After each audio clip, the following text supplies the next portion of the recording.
I have a picture with me and Ashley Judd where I'm wearing a Spawn t-shirt.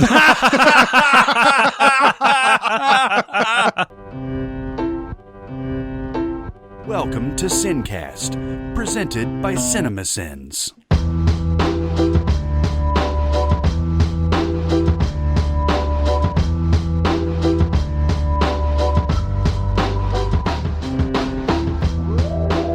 All right, everybody, welcome to the SinCast. This is Chris Atkinson from Cinemasins, joined as always by the voice of Cinemasins, Jeremy Scott. Hello. And from Music Video Sins, Barrett Scher. Hello! And a week after the fact, we're going to talk about the Oscars here.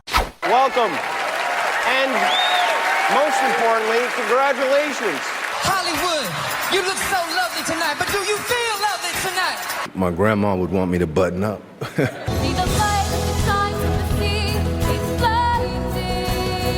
We are the only profession that celebrates what it means to live a life.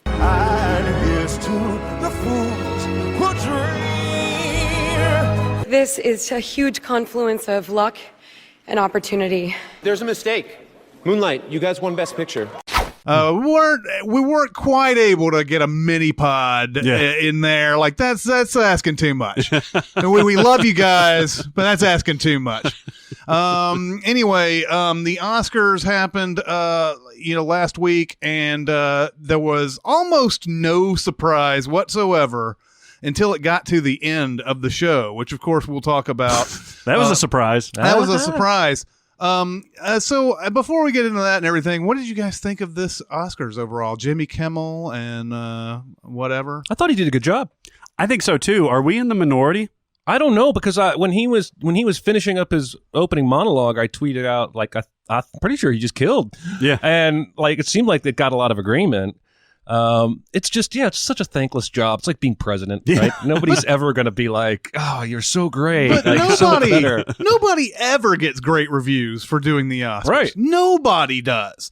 Even and then like the only ones who do are people like Billy Crystal, and even like Billy Crystal back in the 90s, that was good. Billy Crystal, and then he came back for I don't know how many years ago it was, and everybody's like, "Thank God, Billy Crystal," and I'm like sitting there going, I mean, okay. I mean, he wasn't any better than what Steve Martin or a lot of these people that you shit on daily or yearly every time that they did have some tire fires from the James Franco and Anne Hathaway and stuff like that. And then people said that Dave Letterman's was a tire fire, but I loved it even at the time. I did too. I don't understand. Well, the thing is about David Letterman, and the same thing I think it applies to Jimmy Kimmel here. It becomes his show. Yeah. It's, because that Oscars telecast was about 500 Matt Damon jokes. Yeah, and that I think is a little bit distracting. Yeah. I mean, I am culturally aware enough to know about their friendly, stupid rivalry. Yeah. Not everybody is.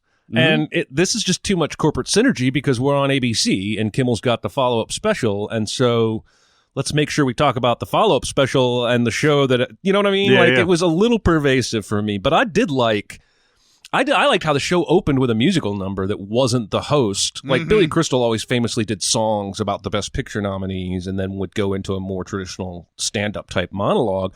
Here we get Justin Timberlake, badass, awesome dude, coming in, high-fiving Denzel on his way across the front row. I freaking loved how it opened. I loved it too. That actually got negative reviews too. I don't get that. How does that get negative reviews? All right, so first of all, obvious backing track where he just kind of drops off, which I thought was a little bit distracting, but you know what? Fine. That's everybody uses that. We're all aware that nobody's singing all of their own shit. And, it was just like this straightforward, like him performing the song that everybody knows, but it got people off their feet. Like people were into it. See how happy those famous people were? They were like, man.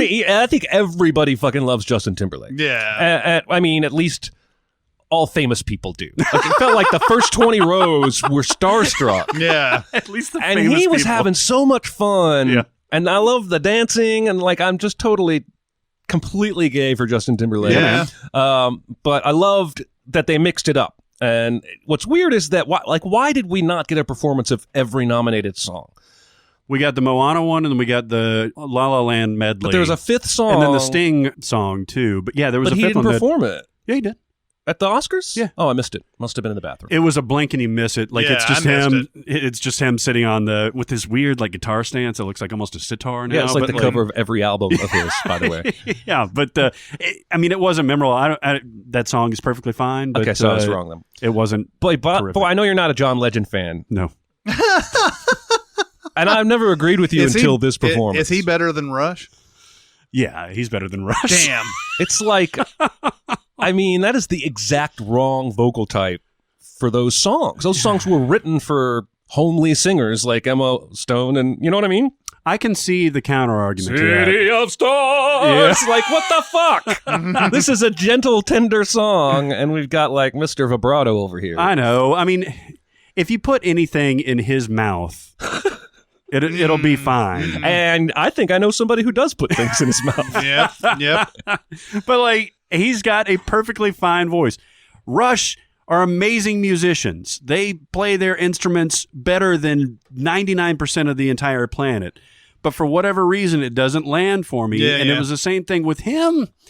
Man, there's just, even though he's such a genuine cat, like when you see him in interviews and like he seems really down to earth and everything, the way that he presents himself, I know I'm in the super minority, but like the way he presents himself seems a little bit kind of too sheeny. Like it's fake to me a little bit. And I know that's not his intention, obviously, but it's just too much style, especially for those fucking songs, which the whole reason that people emotionally connected with him is that there wasn't a whole lot of style to it. Right. It was more fragile. Yeah. And I wouldn't be surprised if ultimately, Emma Stone and Ryan Gosling didn't want to put themselves in the spotlight as actors, even though they can sing in the movie, to do it live. Yeah. And it would have been fun, and everybody would have forgiven them for whatever they did, and that's why I think you should just go ahead and let them sing the songs or whatever. Yeah. Maybe they said no. Maybe they asked them and they said no. Well, you had the actual performer. I'll butcher her name, but it was Moana girl. Ali'i Cravalho, and she was fucking awesome. Adele Dazeem? Exactly. No, I mean, because Alessia Cara does the pop version of it, and that's awesome too. She's a great performer, but the original in that movie is just so much better. Like everything about it is so authentic, and then when you popify it, it just strips away all the fun stuff with it. So this Oscars was probably the most socially conscious Oscars that I have seen in some time, and that's not a surprise considering this is a liberal community for the most part. So it came down except for Kevin Costner, and Mel Gibson, and probably Tim Allen, Kelsey Grammer, Kelsey Grammer. You're listing all the right ones, right? But it came down from the nominations. It came to the winners. Now on this very SinCast, I was sort of debating whether or not Mahershala Ali should even get nominated for Moonlight because he was in it for so little time. And this is more about me trying to figure out who would you usher out for Ben Foster, who I think is in more of the movie and has required more of him to do it or anything.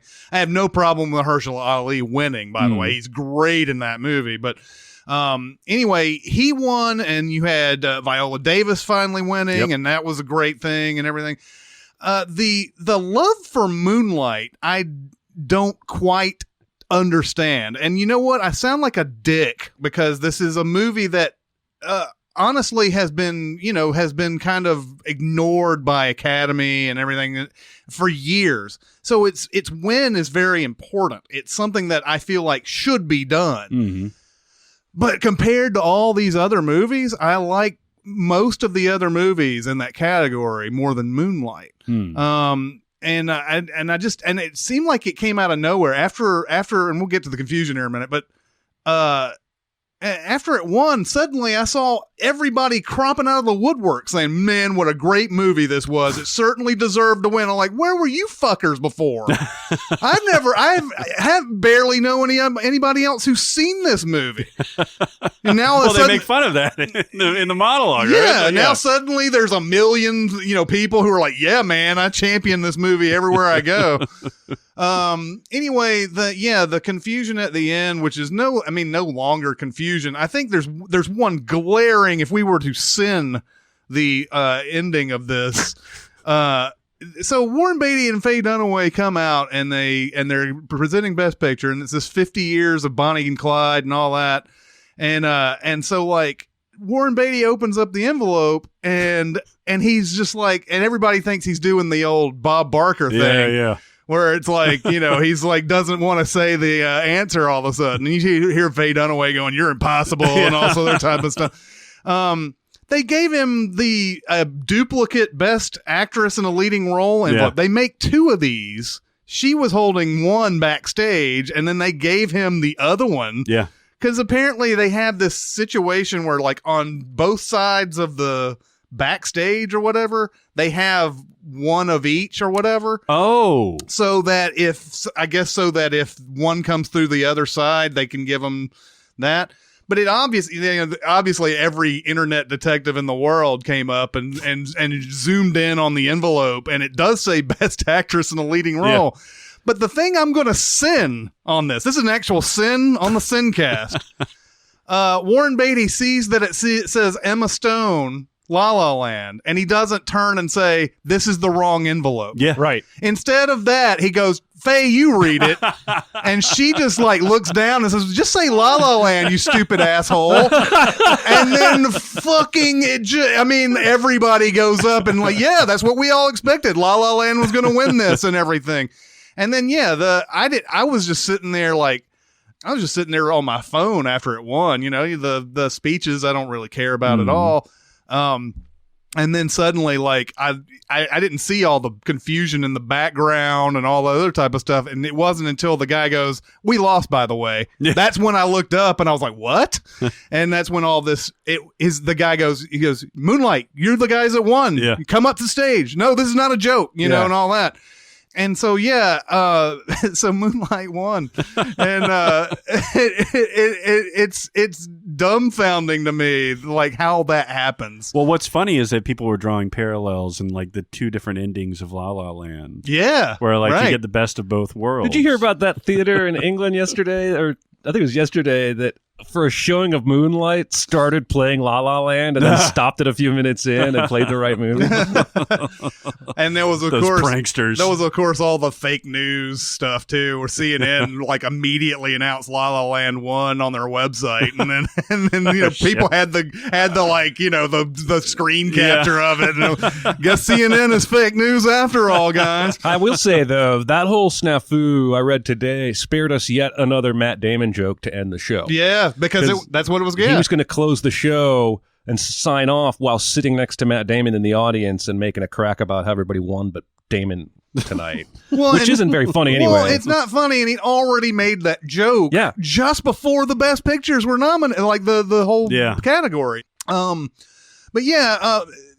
Moonlight is a complex type of feeling for me. I'm glad a movie like that can win Best Picture. Mm-hmm. But I'm also a little, I don't think it's Best Picture, and it'll be maybe like a Shakespeare in Love over Saving Private Ryan situation. Yeah, although I think in this case, I think there was a conscious decision on this one, whereas Shakespeare in Love was more of a, I don't know, I think that was more politicking. That was a sort of a campaign type of thing going on with Shakespeare in Love.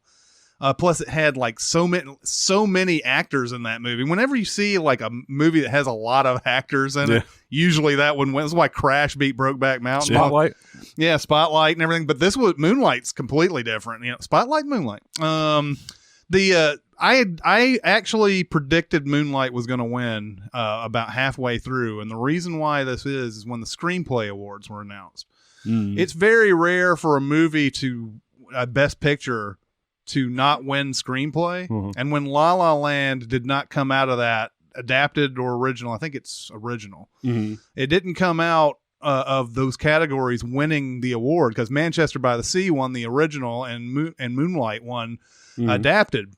I turned to the people I was with and I was like, that seems to point towards Moonlight possibly winning this. Mm-hmm. And the last Best Picture that didn't win screenplay was The Artist, and that's a silent movie. Yeah.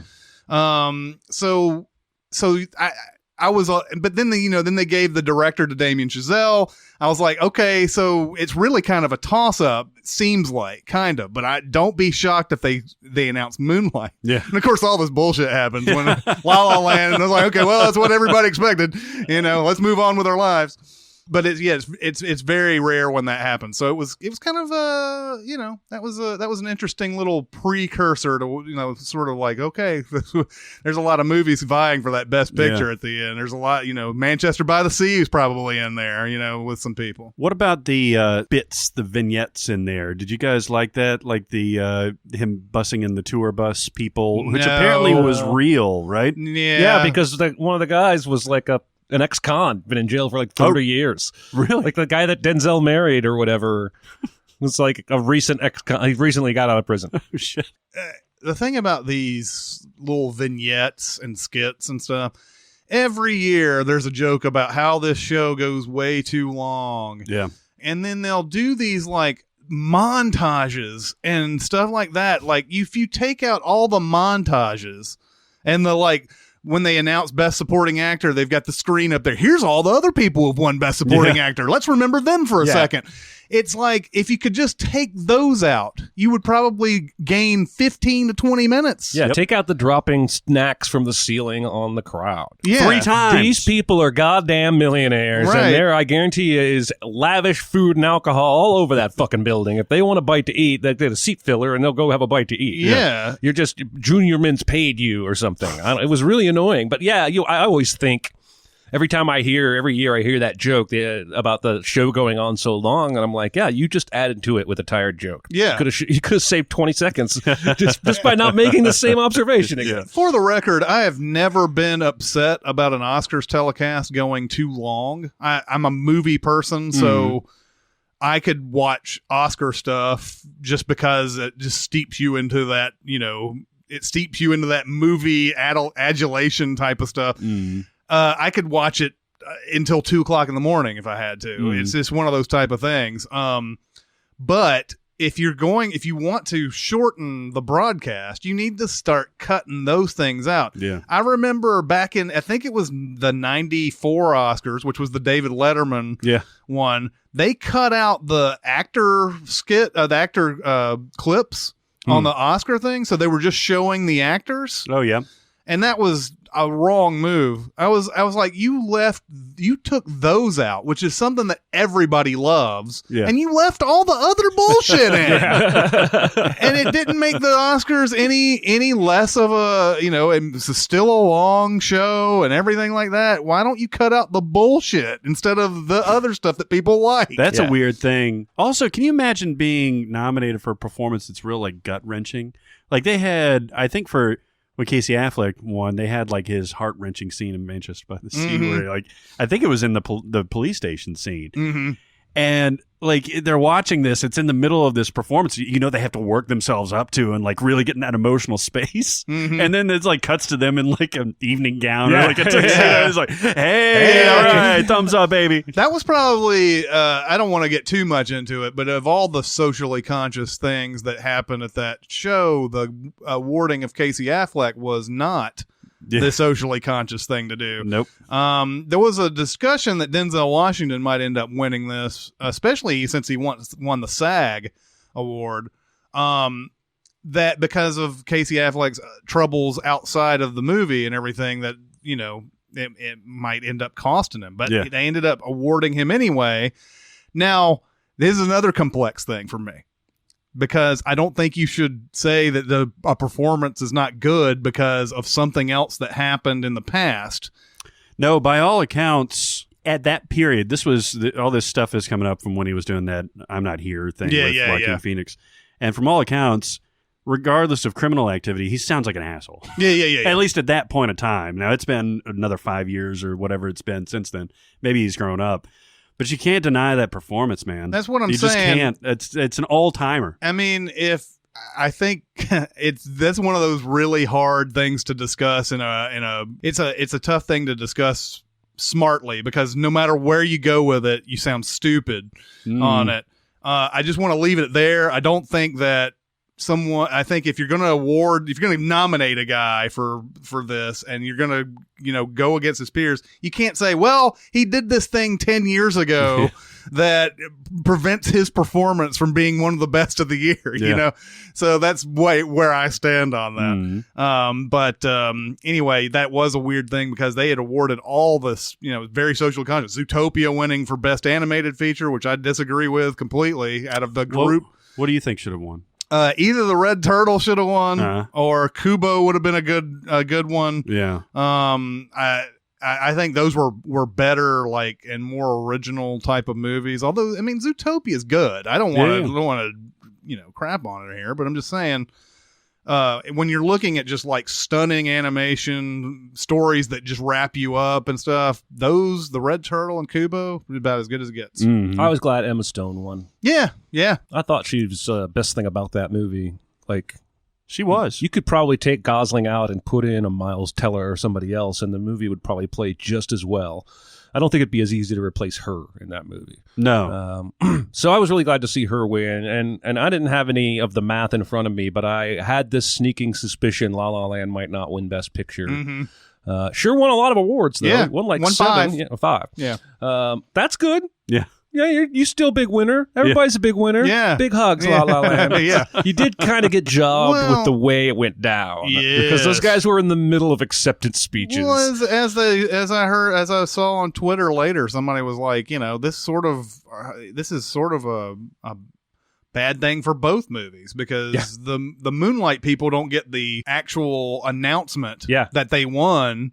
And it has to go through it this way where somebody else is screwed to do it, But La La Land did win for original score, which I thought was a no-brainer. I'm not really familiar with the rest of these scores, but how can you vote against that, right? Yeah. Well, and the only one that, like I said, I don't usually pay much attention to scores unless it's just something that just really reaches out, and the one from Jackie reaches out. I was talking about this one because it's I think it's way too over melodramatic. It's a great score, but for what's going on screen, a lot of times it's just people talking or whatever. It's this,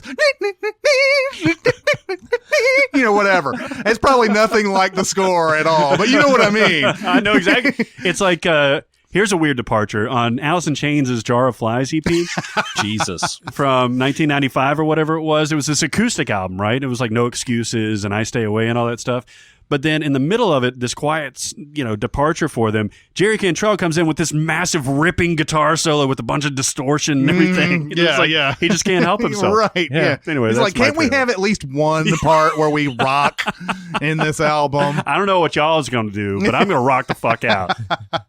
But yeah, overall, that was a decent Oscars. I was with a bunch of people, so I wasn't paying much attention to Kimmel all the time.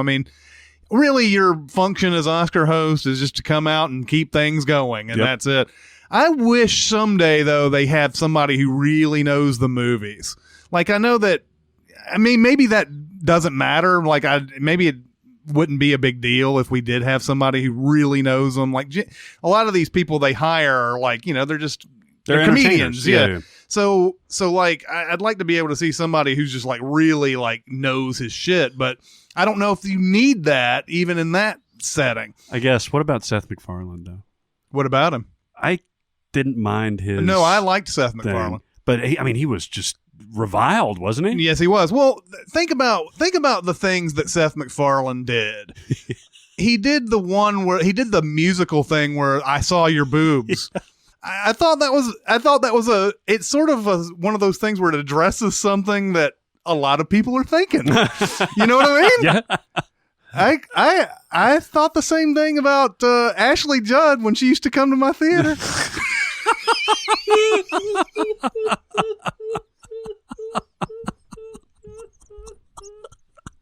Oh God. Well, you better hope she never listens to this podcast. I don't think she cares either. I'm just saying, that was just the weirdest thing, though. That's a weird thing when you're not dating that person. or whatever, and like, you know, and then they just walk in and you're like, yeah, I've seen you naked before. I feel like the TSA says that to me every time I come through security at the airport. Hey, I've seen you naked. Yeah, man. Those guys have the best pictures. We got you up in the office, man.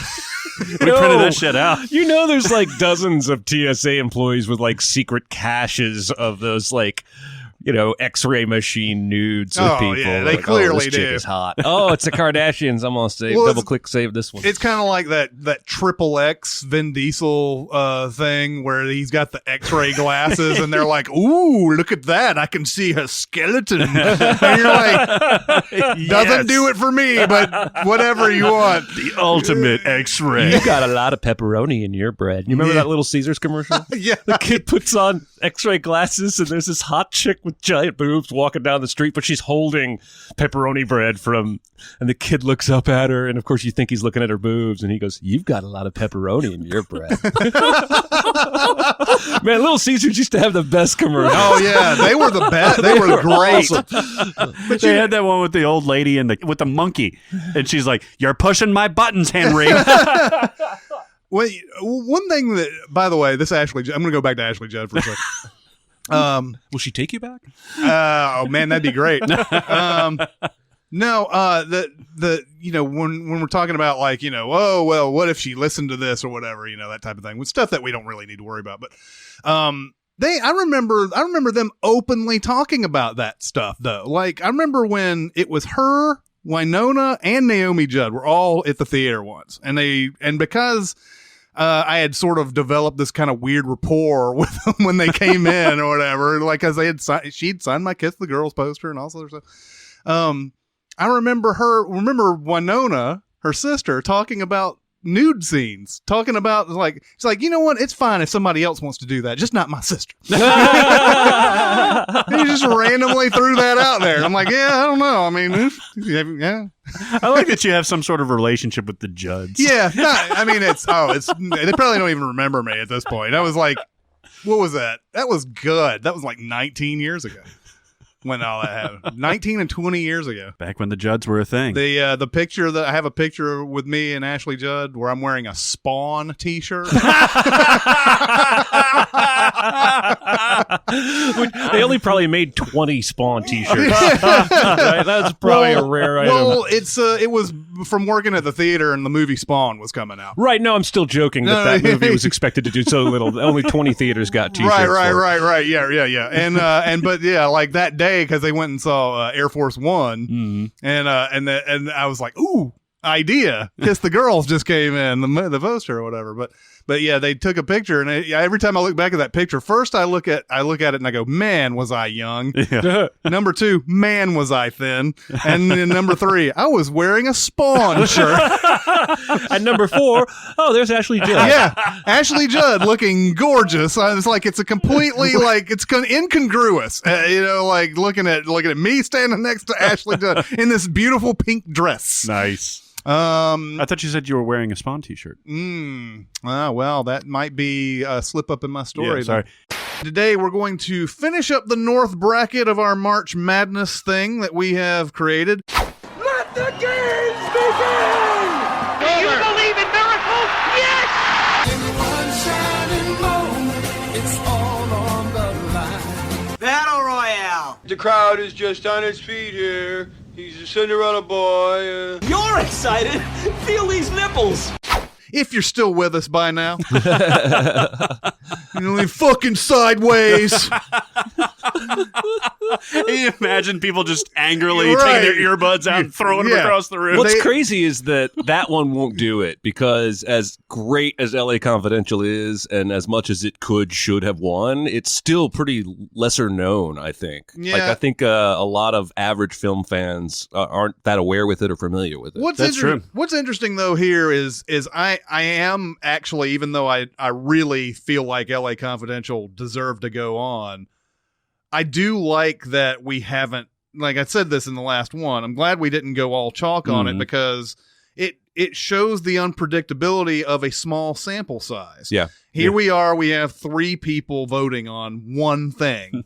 And if two of those people happen to like, now I probably go out in the world. I don't know what I'm going to get. LA Confidential's got to win, right? I think. I guess. Probably most people haven't seen either. Yeah, I think they're both pretty low radar films, though. That's the interesting thing. I think you'd get a lot. If you were Jay Leno on the street, I think you'd get a lot of what? Yeah. But just like any sort of a 13-4, like in a basketball game, I think if you played it 100 times, the 4 seed's going to win 70, 80 times probably. And it's just that one game. They should do that. Yeah, they should. Just so we know we're mathematically getting the proper winner. Right. Have a larger sample size on this. All right, guys, get back out there. You're playing a series of games. They won this one. 89 more to go. Yeah. March Madness will go until February next year. Yeah. All right. So to recap what happened in the last episode, we played our play-in games. Yep. And that was Rushmore over Indiana Jones and the Last Crusade. It went on to play Jaws. Jaws took that one. Yep. And then we went over into the East region where The Departed faced off against Close Encounters of the Third Kind. The Close Encounters of the Third Kind went on and won that one. We will be getting to the East region in this episode, so it'll be Schindler's List versus Close Encounters of the Third Kind. Yeah, man. Yeah. Exactly what Jeremy said there. And then we go to the South. Was it the South region? So I went to the South region is where the Schindler's List versus, okay, now the East region. See, you don't want to be confusing here. Yes, sir. The East region had a fight to the death between Field of Dreams and One Flew Over the Cuckoo's Nest. One Flew Over the Cuckoo's Nest narrowly won. That's right. And it will face off against Children of Men in a later episode. Because you guys don't care about playing catch with your dad. That's why. Yeah. Bunch of dad haters. So, and then in the West region, we had Lord of the Rings, The Two Towers go against All the President's Men. The Two Towers won that one. It's going to go up against Back to the Future in a later episode. At least one very happy listener out there, I guarantee you. Yes. Yeah, no kidding. The lone representative. He was happy it just made the bracket. He'd be thrilled. Yes. So then we went on through our first 4 games. Jaws beat Rushmore. And we had Die Hard beating Star Wars in one of the harder categories, but it unanimously won. Yeah. But it was such a tough, like ridiculous matchup. You should do these recaps like sports scores on a sports radio. So it'd be like Jaws chomped Rushmore. Oh yeah. With a bunch of puns. There is some sports station that I know of that does that when they go through the whole baseball scores. It's the guy. It's Tom. What's his name? He's on other dude's show. Yeah, the guy that has a show because he was a famous caller on Jim Rome's show. Oh really? And now he's probably bigger than Rome. And he's on Fox, I think. Huh. Anyway. Yeah. He does all the baseball scores, all the sports scores he does with puns. The Indians, Arrow, whatever. Yeah, stuff like that. And then, then Silence of the Lambs went up against Finding Nemo. Silence of the Lambs took that one. Yep. And then in the upset, Sideways beat LA Confidential in the 4 and 13 matchup. And a tiny bit of Chris died. A tiny bit of me died that day, but I was able to soldier through. You drank from the chalice that had just the water, and we drank from the one that had the tear. Right. And so we took a little bit of your life. Yes, that's correct. That's exactly what happened. Too bad we didn't record it that day. Man, we went through some real, like, dramatic shit that day. There was mermaids, all kinds of shit. There was mermaids, yes, absolutely. I wonder if anybody's going to get the Pirates of the Caribbean on Stranger Tides reference that Jimmy just dropped. No. Probably not. No, nobody saw that movie. I think the money generated by On Stranger Tides was just, like, interest from the other Pirates of the Caribbean. It was like they put the money in the bank, and that was like, well, On Stranger Tides made that much money. The reason we just had a pizza party writing session with our writers last night, and we all watched on Stranger Tides. That's why it's fresh in my brain, and I'm making mermaid chalice jokes. Normally, that would not be in your lexicon. Yeah, it would not be something I would spit out even if it was. Today, we have these matchups. Goodfellas, the 5 seed, against 12 seed Shawshank Redemption. Oh my God. The 6 seed Aliens versus the 11 seed Gone Baby Gone. Oh my God. The 7 seed E.T. versus 10 Amelie. Aha. And then the 8 and 9, 8 seed La La Land and 9 Fargo. Can't wait for that one. This is probably even rougher than last week. Yeah, yeah. These matchups immediately jump out to me as just ridiculous. Yep. So let's get right into it. We are going Goodfellas versus Shawshank, and this might take an hour. Oh, how do you even? Right? Like one is so kinetic and the other is so the opposite of kinetic, right? Almost, if it wasn't so goddamn entertaining, Shawshank would almost be molasses at times.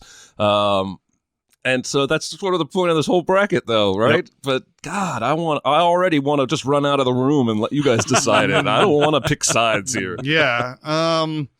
Goodfellas, both of these could lay claim to a lot of people's best of all time, probably. Yeah, and on the IMDb, I think The Shawshank Redemption still is number one. Oh, yeah. Among users. Is it a perfect 10? Or No. It's like 8 something. Oh, yeah. Yeah, it may even hit 9 at one point, but I think it's in the 8s somewhere. But Goodfellas is just, I don't know. It's incredible in every way as far as storytelling. It's one of the few movies where narration is worthwhile and needed. And especially just because Ray Liotta was just so good in it. Yeah. And then you have a terrifying Joe Pesci. Yeah. The smallest guy on screen is the most terrifying. Well, yeah. The thing about the Joe Pesci performance and the one that, I'm funny to you. I'm funny like a clown. Am I funny to you? How am I funny to you? Blah, blah, blah, blah. The thing that's so genius to me about that scene is that, yes, while he's fucking with Henry Hill during the entire time, he hasn't earned that kind of behavior or like to give the benefit of the doubt in a situation like that. Yeah. He has blown up over less. Yeah. And it's a scene where, by the end of it, he's like, this fuck about nearly had you, blah, blah, blah. And you're like,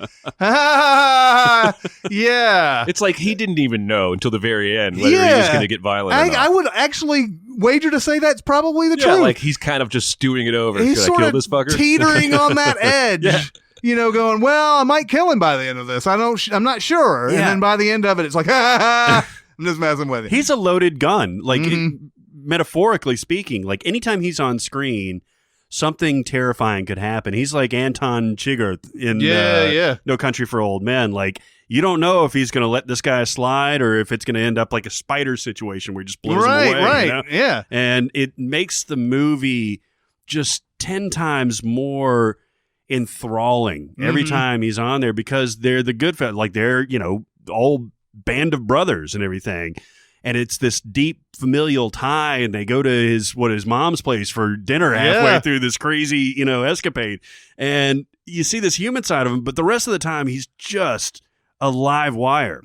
Yeah. Remember when we went to DC and Barrett wasn't there, and we got to have that Goodfellas meal that Mike Isabella cooked? I do remember that Mike Isabella meal. He meal. actually shaved the garlic with a razor blade like they do in this movie. Oh. The cooking scene in Goodfellas in prison is so good. And it's almost like, obviously they're getting a lot of privileges that they shouldn't, but it's almost like they're not even in prison. They're focused, at least for the time they're making and eating that food. And that's, it goes back to what Isabella said in that movie recipe about how food is so much a part of the Italian culture in the ways it isn't for like Midwest Indiana families like mine that I grew up eating turkey dinners and whatnot. But that scene conveys that so well, the love, and we're going to do this right, goddammit. It's a nice little lull for me in between all of the blood and violence that this movie contains. And there's a lot of that. And great just episodes in general and just contained within this movie, which I don't think has like an overreaching plot, even though it's Henry Hill, the rise and fall of Henry Hill basically is what the plot is. But the Lufthansa heist and all this stuff, that's got its own thing to it. The aftermath of the Lufthansa heist is one of those big things too. Like, and that's another thing too, that the movie doesn't really spell out for you a lot of things. Like De Niro's character will sit there and tell people, don't spend on this, don't spend any money. We can't do that. We got everybody looking at us and everything like that.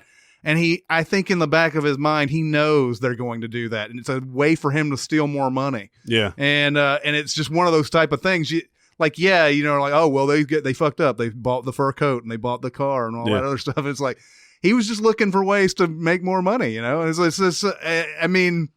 And maybe I've interpreted that scene wrong. No, that's interesting. Yeah. But it's one of those things, and the scene where he's sending Henry's wife over to find some dresses and everything. It's just, you don't know what's going to happen. She gets the willies about it, and just says, better not do this. I'm going to go home. We don't know what would have happened. Maybe she gets some dresses, but but yeah, and then the whole drug thing by the end of it is just a manic, incredible thing. And I just love the thing where she's like, I can't go without my hat. I'm sorry, I can't go without my hat and everything. So what can I do except go back and get her fucking hat? The movie is thrilling, it's action packed, and it's got a lot of humor in it. And it's I mean, this movie is it better than The Godfather? Oh, I wouldn't say so. Man, I don't know. It's right up there with it. That's a bold statement. Godfather's an epic. Uh-huh. And Goodfellas is not an epic. I mean, although it does go over a span of time. Mm-hmm. I guess you could still consider Goodfellas an epic, but Godfather's got that grand, big screen presence to it and everything. But you see The Godfather from the top down, though, like all the way down to like Luca Brasi level. Here you see a segment. You see the boss. I mean, the boss who goes to prison, carves the garlic and all that stuff. But you don't see the entirety of it, I guess, because this is just a subset of the entire family, right? Mm-hmm.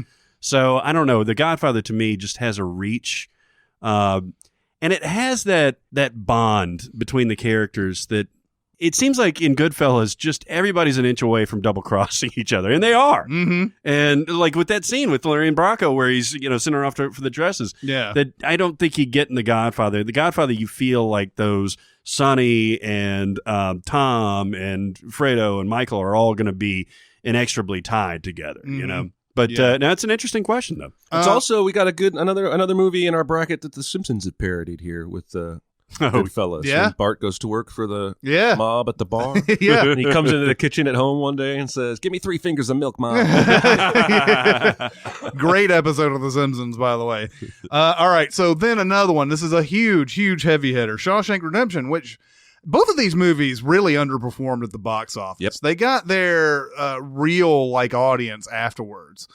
I tell people who don't know how the Shawshank Redemption, back in 1994, I tell people that movie did not do anything, and they're like, "What? No, it's like one of the best movies of all time." Well, yeah, but it didn't do anything, mainly because its name is the Shawshank Redemption.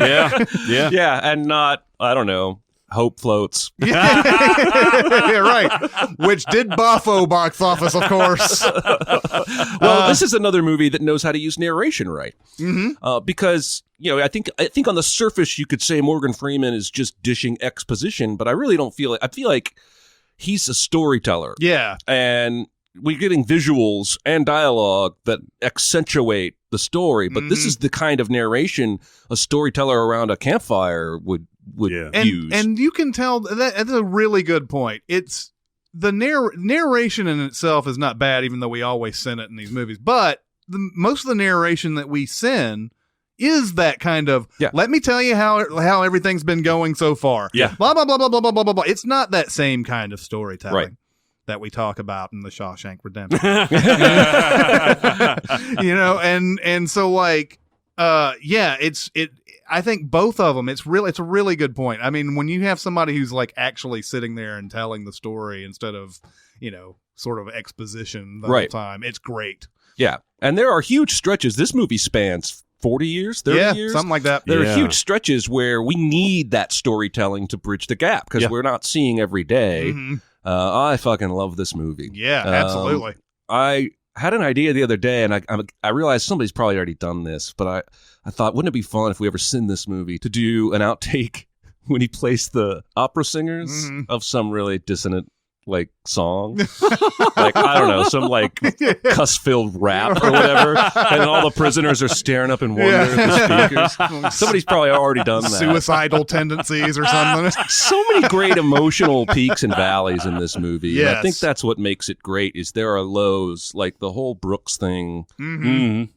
is hard for me to watch. But you get that, opera singer moment or the beer after tar on the roof moment, with these victories along the way that are just enough to sustain the viewer and the viewer's optimism and hope as much as they are Andy's. Yeah, you have to have that because you kind of get a sense during the entirety of it that you're going to get the payoff at the end. Right. And what a fucking payoff. Yeah. My God, is it a payoff? Absolutely. Well, it's not the kind of thing that, it hides it very well. Yeah. And it's one of the great reveals in cinema, I think, when we get all the footage of the things we never saw before. Him dropping the dust out in the yard, and one pocket full at a time. And it's rapturous almost. Yeah. And you believe that he has never felt more free on that beach at the end of the movie in Mexico, right? Oh, yeah. Like that is somehow heaven. Utopia, scraping the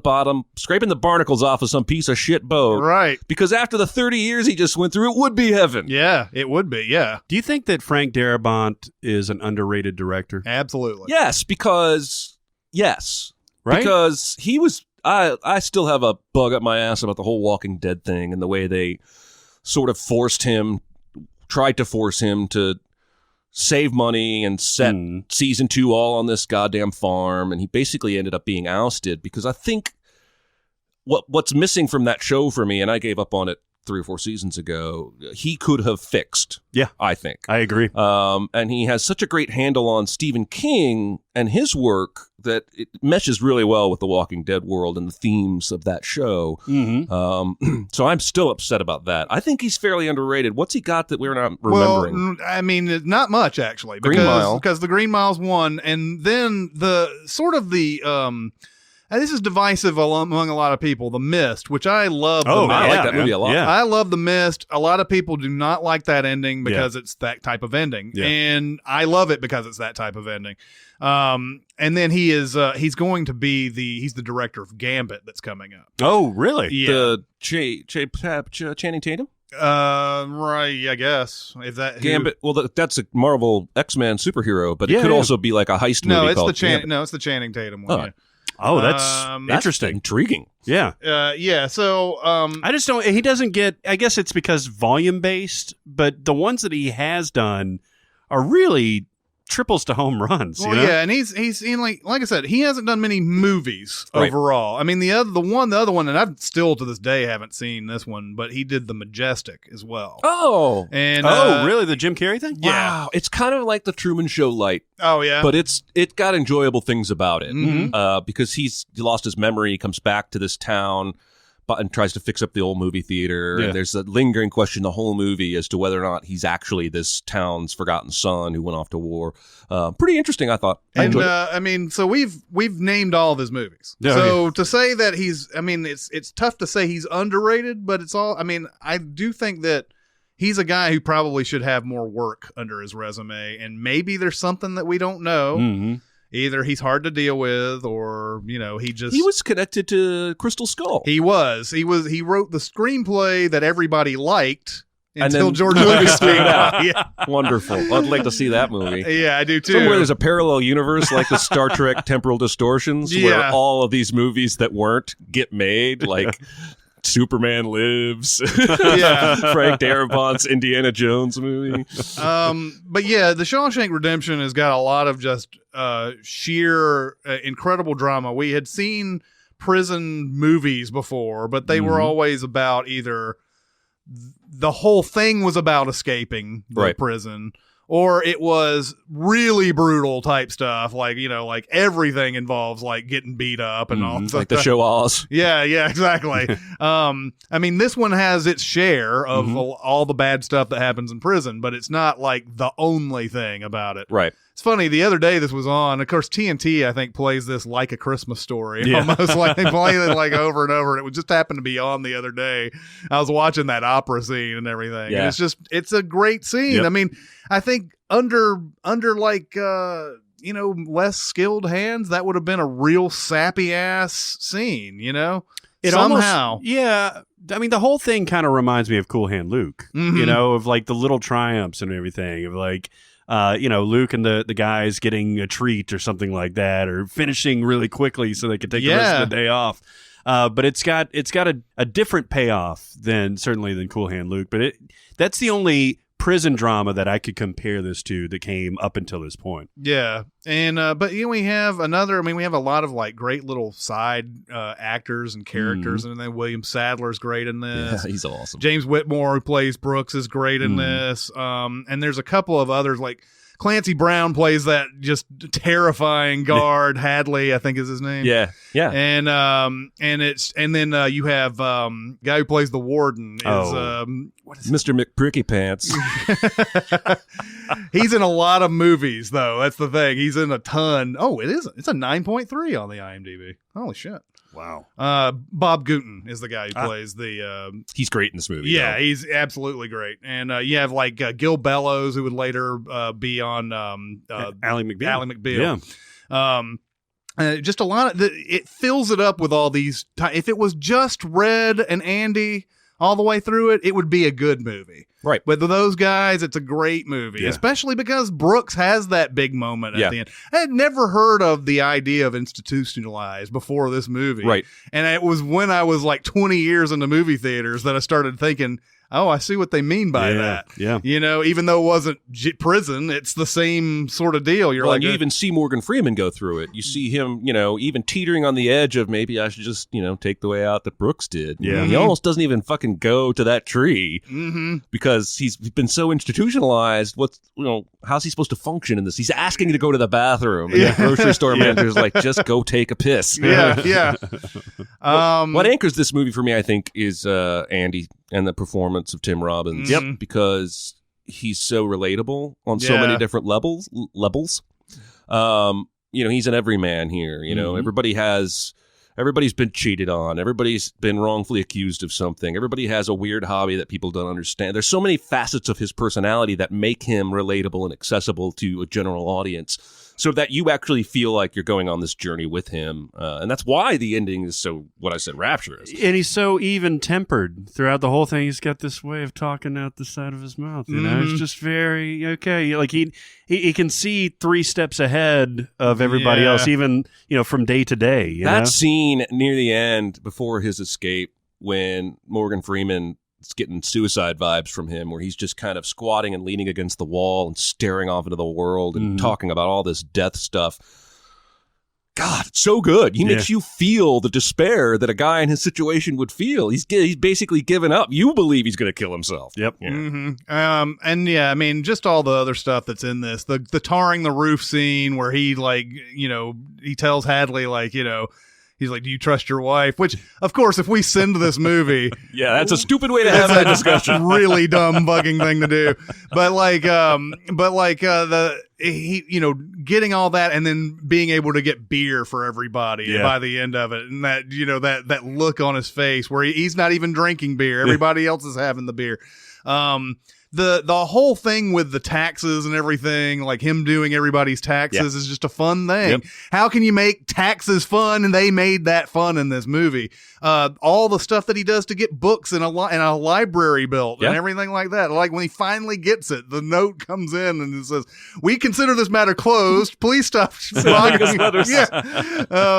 So we have 2 movies here that have tremendous scenes in it. Tremendous laughs, drama, all of that. Like you said, the real difference here is one's kinetic and one is very slow, but it's entertaining in its slowness. And Jeremy goes first. Shawshank Redemption. Okay. From my perspective, the reason we all love this kind of shit is that film is subjective, right? And so when I speak in hard and fast facts like I'm about to, I'm still talking about my own opinion. But I think Shawshank is in the discussion for one of the 5 best movies ever made in all of history. And I love Goodfellas. It's nearly perfect. I'm hard-pressed to find flaws in that movie.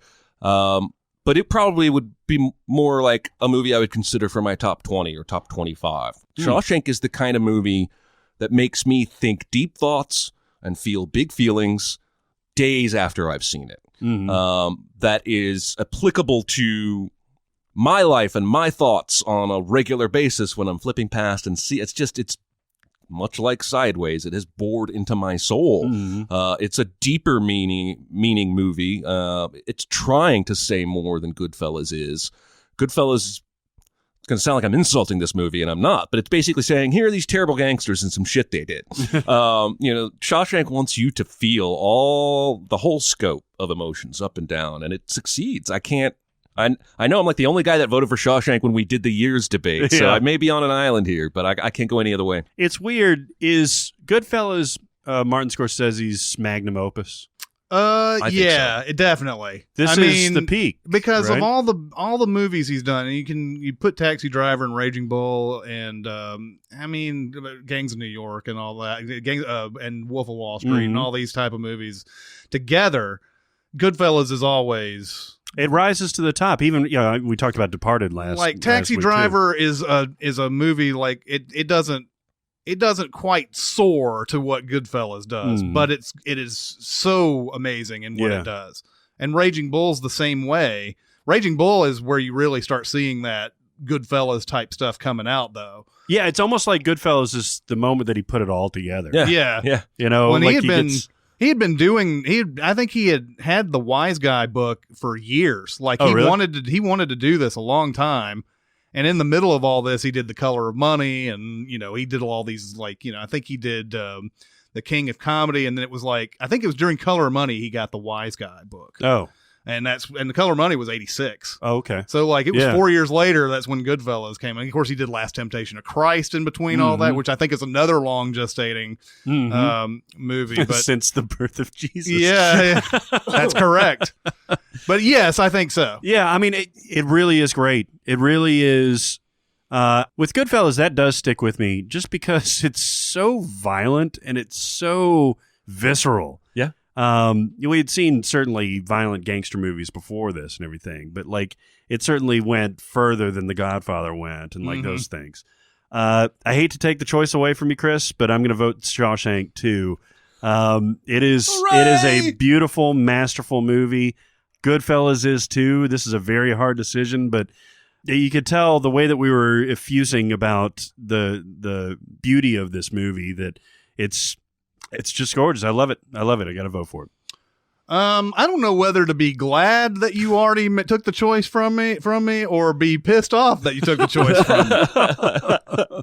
Because if you had picked Goodfellas, then it would have been up to me to be and I would have been like, let's stop for about 30 minutes so that I can officially come up with what I think is better on this thing. And it's really, really, I mean, even now, even though this choice doesn't make any difference, I'm still having a hard time. This is the tightest one that we've had so far for me, at least. But I think from what Jeremy was talking about on this, the character arc of Andy Dufresne in this is so well earned, and the sort of the emotion that it sort of brings you through this entire thing finally breaks when he is out in the rain and his hands are outstretched, and there's some sort of bigger euphoria here than anything that's in Goodfellas. And I would probably have gone with Shawshank on this as well. Okay. Even though I don't know if technically this movie is better than Goodfellas. Yeah. I think everything about Goodfellas is all the motion that's in it. It's just it's just taking you on a ride. Yeah. And it's got so many unbelievable film technique type stuff in it. So technically, I think Goodfellas is better, but as far as story is concerned, Shawshank's going to win that. Yeah. And I think I go story above substance anytime. I mean, story above technical. More than anything. Yeah. So I'm going to make this unanimous here. Wow, I haven't had many of those. But it's just I can't. This is like a championship. Yeah. In the first round. Yeah, exactly. So Shawshank is gonna be another high seed, a 12 seed beating a 5 seed here, and it moves on. Another upset. Congrats, Red and Andy. Yeah. Good job, guys. And we're talking about a dangerous 12 seed here. Oh yeah, no kidding. I mean, this is something that could easily win it. Yeah, you don't want to play these guys. No, that's right. They're the Duke. On to something that is completely off its rocker. Number 6, Aliens versus 11, Gone Baby Gone. Holy balls.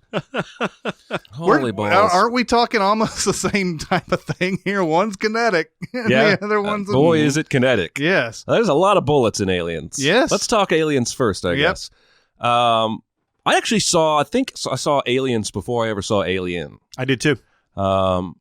And wasn't aware of I was watching something so radically different than what had predated it, which I think would have given me even more appreciation. I loved Aliens the first time I saw it. It was, James Cameron was just, he had a sweet spot there for several years where he was doing everything right.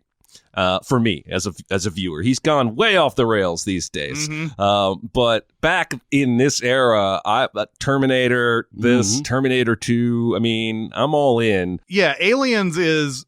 I saw Alien 3 before I saw, and I went backwards, I believe. Oh, wow. I saw Alien 3 in the theaters. I'm surprised you would even want to see any more after that. Well, I knew I had a sneaking suspicion that the other two were better. And then I went to Aliens because I knew I think I probably was informed that was the action-y one. Yeah. And then I got to Alien by the end of it. But Aliens is, it's sort of, we sort of see some of the blueprint of a lot of the summer blockbusters that we see now in that movie. Lots of dumb stuff in it, but done for it's 80s dumb stuff. I don't know what really how to say. Bill Paxton is one of the dumbest characters they've ever thrown into an action movie. Agree. But he's got all the lines in that, you know, like game over, man, game over. But it's got a lot of that. It's like real dumb, brawny testosterone type of stuff in it. Meanwhile, it ends up being a fascinating action movie, like a really good action movie. And then it adds extra stuff because Cameron's always been known to have strong female characters in his movies. To have Sigourney Weaver and Ripley find the Newt, basically her surrogate daughter in this is sort of a master stroke in this movie because it adds a lot of context to the movie by the time Newt is, captured by the alien queen and everything. And it makes Ripley have to go and do something that normally she probably wouldn't do. I think that what really rocked this movie for me when I first saw it was that when she puts on the yellow exosuit and fights the alien one-on-one at the end, because they had shown me so much cool action all the way up until then. I would have been okay if she just got in a ship and blasted off. But instead, they give me this moment, and it's like so freaking iconic, burned in my brain. Oh, yeah. I mean, the movie's essentially over at that point. Yeah. You expect the movie to be over. Like, Bishop is out there and everything, and you just figure, like, okay, the Queen's going to be for the next movie or whatever. Yeah. And then you have this huge action scene where you get away from her, you bitch, And I love that scene. That image of Bishop getting ripped in half is seared into my skull. Oh, like the yellow pudding milk that comes out of his body is really disgusting. Yeah. And probably not edible. No. For the record. I mean, you should probably try it just to make sure. You could. But it takes all the suspense of Alien and puts it into these heavy artillery action scenes. Yep. And that's hard to do. I mean, you look at any other summer, like any of your average summer blockbusters where guns are a big deal. Yeah. They don't get anything like what Aliens does. And I think it's kind of that Die Hard thing. They're all in that one spot and they don't have anywhere to go. Yeah. And a lot of this is about tracking little dots on their little trackers and everything. And like, oh no, he's like in here somewhere. Where is he? He could be above, below, where is he? So yeah, while we see some of the blueprints of like some of the dumber action movies that we see in this one, it's still way above anything that we see later on. I kind of blame Aliens more than I blame Jaws and all these other movies that made the summer blockbuster a thing. Yeah. I blame Aliens probably more for like what we started getting into like right in that 80s. He's spot. doing a really, really awkward gesture, just so you know. Yeah. He's doing basically a proctology gesture. Yeah, kind of. For getting up in there. Yeah, it's just, but I mean, because, like a lot of that stuff in there is pretty dumb. But anyway, it's great, though. It's great overall. Yep. And I, even though the sort of the, that corporate, the corporations never change type of thing is actually pretty scary in this, because in the first movie, it's all about like they want to keep the alien. They want to make sure that, they don't want, to kill it because they want to, research it and everything. And that's what we have in the Paul Reiser character here. And there's all this assurances that this is different. We know that the alien's dangerous and all this other type of stuff. Nope, it's the same thing over again. They didn't learn anything from the last time. Yeah, and there's a great opener here too. It's a total fake out where she dreams that she has a chest burster come out of her after she returns from the first movie. That shit scarred me. Yeah. I had some nightmares about that shit because I hadn't had yet to see the chest bursting from the first movie. And here's a cute little kitty cat, and she's dreaming. And it's got a great cast, though. I mean, Michael Biehn, Bill Paxton, Sigourney Weaver, of course, Lance Hendrickson, and fucking Paul Reiser in an evil role, which is awesome. It's almost like Seinfeld playing an evil person. It just doesn't jive, right? Because all I've known Paul Reiser for otherwise is comedy. It's goofy. Yeah. On to our 11th seed, Gone Baby Gone, which is Ben Affleck's directorial debut. Wow, what a fucking home run. Yeah. This is another one of those movies that if I see it when I'm flipping channels, I'm going to watch for a few minutes. I can pick it up at any point. I can check out at any point. Every scene is good. Every scene drips with the appropriate amount of tension, right? Like that first time he goes to the bar and that one loudmouth idiot is like, oh yeah, Helene's in here every night. And she was in here that night and doing lines with Ray in the bathroom. And one of the other bar patrons is like, what the fuck are you doing? And it escalates within 60 seconds to where they're about to kill Casey Affleck and his girlfriend. They're going to shoot their ass. They lock the goddamn door. And if Affleck isn't carrying a gun at that point, it's game over. And it's because he is that quick thinking and street smart and knows the neighborhood that he even gets the gig and then succeeds at all in it. Man, I love this movie. We said when we talked about it that it's probably going to be a classic 20 or 30 years from now. Yeah. More so than anything else Affleck has made at this point. It came out in a loaded year, too, in 2007. Yeah, that was a loaded year. Any other year, it may have been nominated. I guess, I don't know, with the Affleck baggage, maybe it wouldn't have been. But, like, you look at 2007, you start with There Will Be Blood and No Country for Old Men and all that stuff, and then you get to this, and it's up there with all of those. Yeah. Oh no, I think I voted for it. I think it's probably the best movie of that year, and much like Children of Men, Shawshank Redemption, I think it's going to end up being one of our finest films ever. I think we're going to look back and history's going to shine on this motherfucker. Just like Shawshank came out and nobody went to see it, but now everyone's seen it and it's the most beloved thing on IMDb. I think Gone Baby Gone could go that direction. It really sort of lies in this character of Amy Ryan that Amy Ryan plays in this. And even though she's not in it, like she's not like the biggest presence, she's actually probably the biggest part of this movie.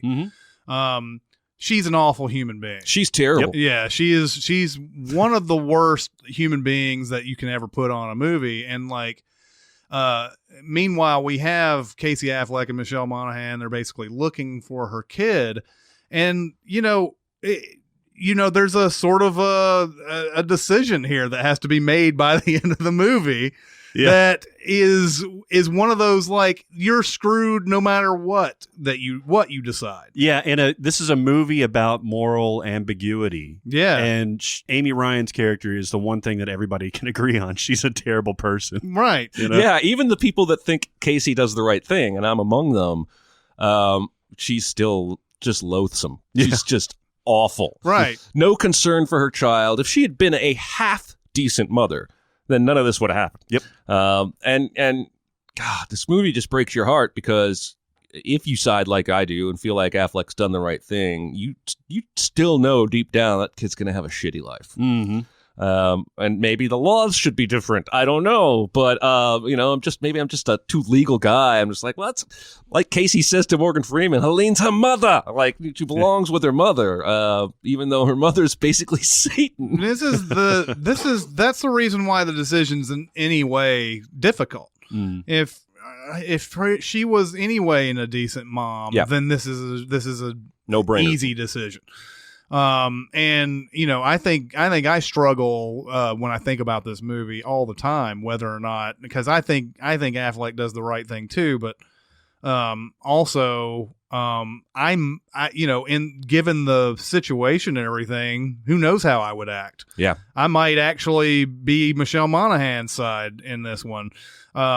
Because I would probably feel it a little bit more, like being around these people. But yeah, aside from that, we have all these other like great, Ed Harris is in this, of course, Morgan Freeman, and you have this great side sort of story to this that they're sort of building a fiction for Casey Affleck to hold on to, man, for a while there, you're just like, oh, okay, well then I guess this is just going to be one of those movies where just things just fucking suck, and I guess she's dead, and you don't have to, everything's terrible, and I don't know what else to say about it. God, it's heartbreaking when he does that narration, and there's that montage of the town and the houses and whatnot, and he's talking about, and life moved on. A few months later, another kid disappears, and it's heartbreaking. And I also noticed the most recent time I watched this, I never paid attention to this before, but before they even take the case, Michelle Monaghan says to him, "I don't want to find a kid in a dumpster. I don't want to find a kid that's been abused." And it's the exact thing that happens to Casey later in the movie. It's not in a dumpster, but he experiences exactly what she was trying to keep them from when he goes to that cocaine house and finds that dead kid. God, there's so much about this movie that just deep. Yeah. Deep. Yes. Still can debate this movie with my wife. She thinks Michelle Monaghan's right. So I guess I'm going to go ahead and say, and I don't know if we've been doing this, but whatever, there are spoilers in these sort of debates. I think we've been half and half with spoilers in these movie discussions. Most of the time, I think we try to stay away from them, but when we're debating Gone Baby Gone, I think it's very clear we have to talk about that decision. We can't just sit here and go, well, the decision, that decision at the end. Yeah. So, the decision, I'll spell it out, is that they find the kid in the end. Mm-hmm. And he wants to bring them back to the mom, and Michelle Monaghan says, no, she's living okay with Morgan Freeman here. Yeah, she's happy. She's about to go to like a safe house, essentially, right? Yes. And it's one of the most devastating, chilling scenes that I've ever seen. They're just outside by the car. Michelle Monaghan's got this look on her face like, and what did they decide? And you just see flashing lights in the background. Yeah. Well, because right before that, she says something to him along the lines of, "I'll hate you if you do this." Oh my God. And then it cuts, and you're like, well, and then they're kind of even blurry in the background with the police lights rolling up. Yeah. Oh man, it's one of the best discussion starting movies I think I've ever seen. Yeah. So I just adore it. Never would have thought a Jamaican gangster named Cheese would be menacing until I saw this movie. Yeah. But he is. Anyway, how are we going to vote on this one? So I'll start. For all of the praise we just heaped on to Gone Baby Gone, I love me some Aliens. Mm-hmm. I think it is a great blockbuster, up there with the very best, the top 5 blockbusters I've ever seen. Mm-hmm. It was so different from Alien, and it was so expertly done.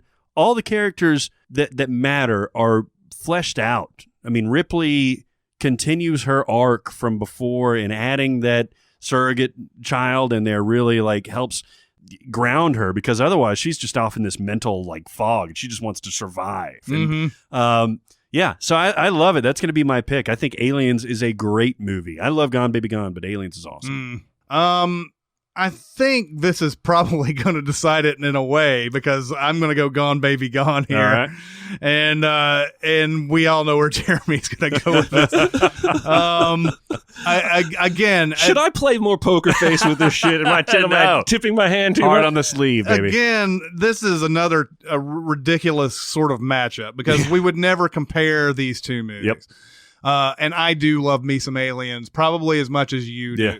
But Gone Baby Gone, as far as just like actual, like, real dramatic weight and everything to it. And like Jeremy was talking about with a discussion starter and everything, I'm going to pick Gone Baby Gone as far as that. Now, it is an interesting choice as to what I would watch with two of them side by side. Yeah.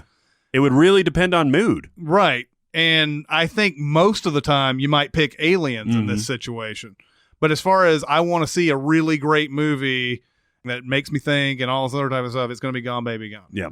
I will vote Gone Baby Gone and seal the victory that Chris already predicted. All right. Gone Baby Gone. Yeah.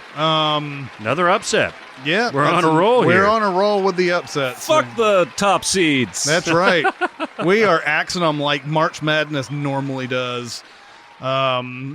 But to be fair, these 13 and 14 and all these seeds are really number one seeds in disguise. Yeah, there's like 64 number one seeds in this bracket. Well, Aliens in '86 didn't have a lot of competition in that year, and something like Gone Baby Gone in 2007 had a crazy amount of competition. Oh yeah, absolutely. Our next matchup is number 7, E.T., all-time classic Spielberg alien movie. No. And number 10, Amelie, which is a this is not the one I thought it was. Which is a fantastic Jean-Pierre Jeunet movie that is just, it's magical. I guess I'll go ahead and start on this. E.T. is one of the first movies I remember watching in movie theaters. Yeah. I was 5 when E.T. came. And E.T. was before Star Wars for me, the phenomenon that I always... And you were 7 when it left theaters. Yeah, pretty much. That's pretty much right. But E.T. was, we had never seen anything like that before, where most alien movies, even Close Encounters was Spielberg's other attempt at aliens before this, and they were benevolent and everything, but we never really got to interact with them at all. They have the sort of the scene at the end, and that's about it. But this one is one, what if one fell to Earth and got left behind? Like they're an advanced race, but they left one of their own behind. It's like Home Alone for aliens. Yeah, it really is. And pieced out too, man. They were like halfway down the galaxy. Yeah, man. Didn't do a head count. No, they sure didn't. Yeah, they did. They did exactly. Did the Home Alone thing where they counted somebody twice and they said everybody's good. But yeah, I can't really express how much joy this gave me as a 5-year-old to watch this movie. The idea that an alien comes down and then a kid who's not my age, he's a little older than I am at the time or whatever, but takes him in as a pet essentially and starts, learning the responsibility that is going to require. But yeah, it's just really good. It's really touching all the way through it. And, Henry Thomas, just you don't see very many child actors who pull it out like that. I mean, they're really, really, yeah, I know. Here we go. I'm the most perverted guy on this podcast. Yeah. Anything sounds vaguely sexual, and I'm immediately doing this with my fingers. The Seinfeld there, he pulled it out. Yeah. You could tell where Stranger Things steals almost directly from this. Yeah.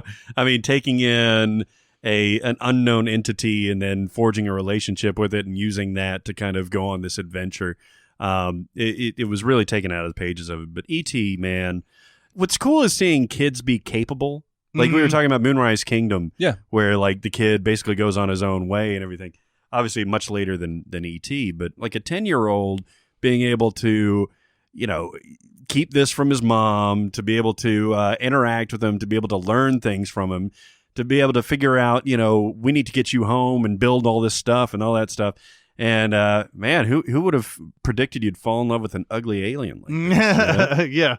I think this movie is interesting too because I believe it came out in an era before the public knew about or cared about product placement, right? Because the Reese's Pieces thing is pretty in your face. But I don't think anybody back then was like, they must have paid for that. Yeah. I think everybody was just like, oh, that's a candy I see at the grocery store, so it makes sense they're going to use a real candy here. And I think there's some story about he tried to get M&Ms. Supposed to be M&Ms. Yeah. And they said no. Yeah, which is, I bet they're loving themselves now, although it's not like M&Ms are hurting. They're like Spielberg, the guy who directed 1941? Fuck that. Fuck that guy. I really like E.T., but I just never had that experience. I didn't get to go see it in the theater. I didn't get to see it when I was 5 or 6. It's one of these movies, I think I probably saw it for the first time when I was 12, 13, and I liked it, but it didn't give me magic the way watching Back to the Future when I was 10 did. I'm not going to find much fault in it. I can't really say anything like Drew Barrymore's terrible in that movie. Wasn't doing enough cocaine yet. Yeah. No, I really like it. I think it's really great. I don't have that heart connection to it that you do. And I've only seen Amelie once, and I thought it was really great. So for me, it's almost like picking, hey, which 2 cousins do you think are the least nerdy? Like, I don't know. It's like it's a decision I don't have much vested in this decision. So it'd almost be a coin flip for me. Well, and I mean, for me, it was just it's, the fact that E.T. is like nearly going to die, and like there's a bunch of people who don't know anything about him trying to go in and trying, that they consider him like something we need to quarantine the house and all that other type of stuff. There's that really amazing scene with Henry Thomas and basically what is just a puppet where he's like, screaming and crying and all that. He's so good. And then when they're riding their bikes away and everything, I don't know if a score has moved me more than when John Williams' like E.T. theme kicks in as their bikes start flying in the air. Yeah. Yeah. Oh, yeah. It's awesome. I mean, E.T. is just a fantastic movie. I don't know what else to say about it other than that it's great. And if you've never seen it before, you should definitely. It's almost like it's not in the popular discussion these days of like the great Spielberg movies, because I don't know. I mean, it had the scope, it had the heart and everything, but you just don't hear it. They're going to announce a remake tomorrow. Yeah, I don't know why that is. It could be what Jeremy's talking about. It could be that some people just don't find that it's really that heart tugging at all. It could be something like that. I have heard over the years some sort of like detraction towards this movie, and I don't know what it is. Fuck E.T. Right. Well, and I don't know if it has to do with that Atari 2600 game. Yeah, maybe so. Which I also played. I think by it's the way. actually the Mac and Me cult fans. Yeah. Because of Paul Rudd. It's Mac and Me. And that's backlash against E.T. because Mac and Me is a better movie in their opinion, which it totally isn't. No, it is not. What about Flight of the Navigator? Yeah. The Last Starfighter. Yeah. There's so many movies that tried to do E.T. in some version. Yeah. And E.T.'s really still the crown jewel in that, 80s genre. Yeah. So it goes up against Amelie and another movie that I find absolutely fantastic. And I think I said this before when we were talking about Amelie. I don't know if I've ever fallen in love with a character more than I have with Audrey Tauto's character in this. I mean, Amelie. And it's just one of those movies where it's not afraid to just kind of like, go through her head. And all the, when she's thinking about stuff, we get to see the film version of it and everything. And, it was like, Amelie hates. And it goes through all the different things that she hates. Like when in movies, they don't look at the road when they're talking, and then she's like, and then she's wondering how many people are having an orgasm right now. And they see like a montage of like everybody like sighing and stuff. And she's like, Kens. So it's a funny movie with a great little surprise ending. There's like sort of this whole thing with, the mysterious man on the photos. Yes. And how she can't solve this one mystery and everything. And it becomes this great thing. Yeah. By the end of it, and then she's pining for this Matthew Kasovitz character and everything all the way through it, and they're trying to find a way to like interact and run into this guy, and it comes together in such a great magical way. Yeah, I mean, you could have this movie be a good movie with somebody approximating that character, a different actress. Yeah, but it takes it over the edge because of her performance. Because it's so well constructed that narratively, and like the shots of Paris that you get in this movie are just, it makes you want to go, because it's not typical like, oh, here's the Eiffel Tower, here's the Louvre, and that's it. Like you see the actual Paris, and man, there's an actual Paris. You know what? It's weird. Nope, it's weird. Nope. No, there's not. That's a myth. Man, that's fake news. It's just so pretty, and it's pretty, but not in the over glamorized way. Like it's just it's realistic, which is weird in this fantastical movie. But it's really certainly not like any romantic comedy that you've ever seen. Mm-hmm. Well, again, I've only seen this once. I watched it because of our podcast discussion several months ago, and I was expecting to be charmed, and I was, but I wasn't expecting to be so goddamn funny. Like there's so many laughs in this movie, and I was just expecting cute. Instead, I got came to tears almost a couple of times. It's just really, really funny. So it's good. It's good. Yeah, it's good. All right. Well, how are we going to vote on this? You start off. I start off, huh? I'm going to go Amelie on Whoa, this one. Really? Yep. I'm not surprised. He raved about it on the podcast. Yeah. There, I try not to do this recency, latency, whatever you're talking about. Is that what it is? Primacy and recency. Primacy and recency. Latency, something else. But I try not to do this. I try to stand back from it, because it's easy to say when I was 5 years old and all the things I felt watching E.T. should mean more than what I felt watching Amelie. I think Amelie is a better film than E.T. is. Wow. You're probably right, but that's just crazy hearing. It's crushing to say that. Right now I'm thinking about that gif of the guy in the boardroom who stands up and runs straight out the window. And yeah. The Hudsucker proxy, where he's like, I've had enough of this merry-go-round. But yeah, when I saw this matchup, I was immediately got into that sort of headspace. I mean, if you want to talk about what's been more impactful as far as me watching movies, E.T. is the movie that got me into like watching movies, and saying these things can be magic and everything like that. And E.T. is a tremendous film, and it's hard to pick against it. But Amelie is so there's so much joy to that overall, and I think it just barely eclipses E.T. Wow, nice. Wow. This is going to get interesting. Hmm? Despite everything I've said in the last 10 minutes, I'm going E.T. Ah. I don't have a strong emotional attachment to either of these movies, but E.T. has, in my opinion, had a much clearer and obvious impact socially, culturally, and in the world of film. And we talked about how many movies tried to emulate that same magic of friendly aliens and fun space adventures for kids and whatnot. And so I got to go E.T. I know things were way different back then, but it's the only movie I've ever seen stay at a movie theater in my town for 2 straight years. And that says something. Yeah, it definitely did. And that thing was fucking popular. Yeah. So I'm giving it to E.T., and we'll see where Barrett lands on this thing. Well, the main thing is, these are 2 movies that we really recommend, and maybe are both underseen. If you can imagine E.T. being underseen. Well, by this point, by now, because I mean, back then it became number 1 all time. Oh yeah, yeah. It went past everything. Yeah. And it was number 1 for a while. I think it was number 1 until Titanic came out. Oh wow, it was a long time. Yeah, E.T. was number 1. That's just how weird box office has gotten over 15 years, no records broken. And then since Titanic, it's like everything's been broken.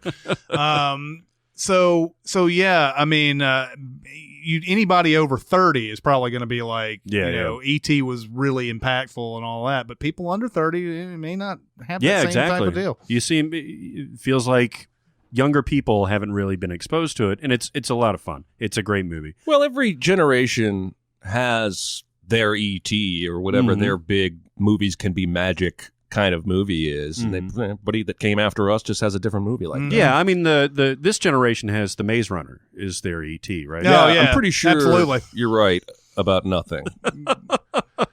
I'm picking Amelie. Wow. I can't believe it. I mean, the more I talk about that movie, the more it reminds me, and I literally just have a smile on my face because it is pure joy, and it's from Audrey Tauto's performance. It's from the script. It's from the way it's shot.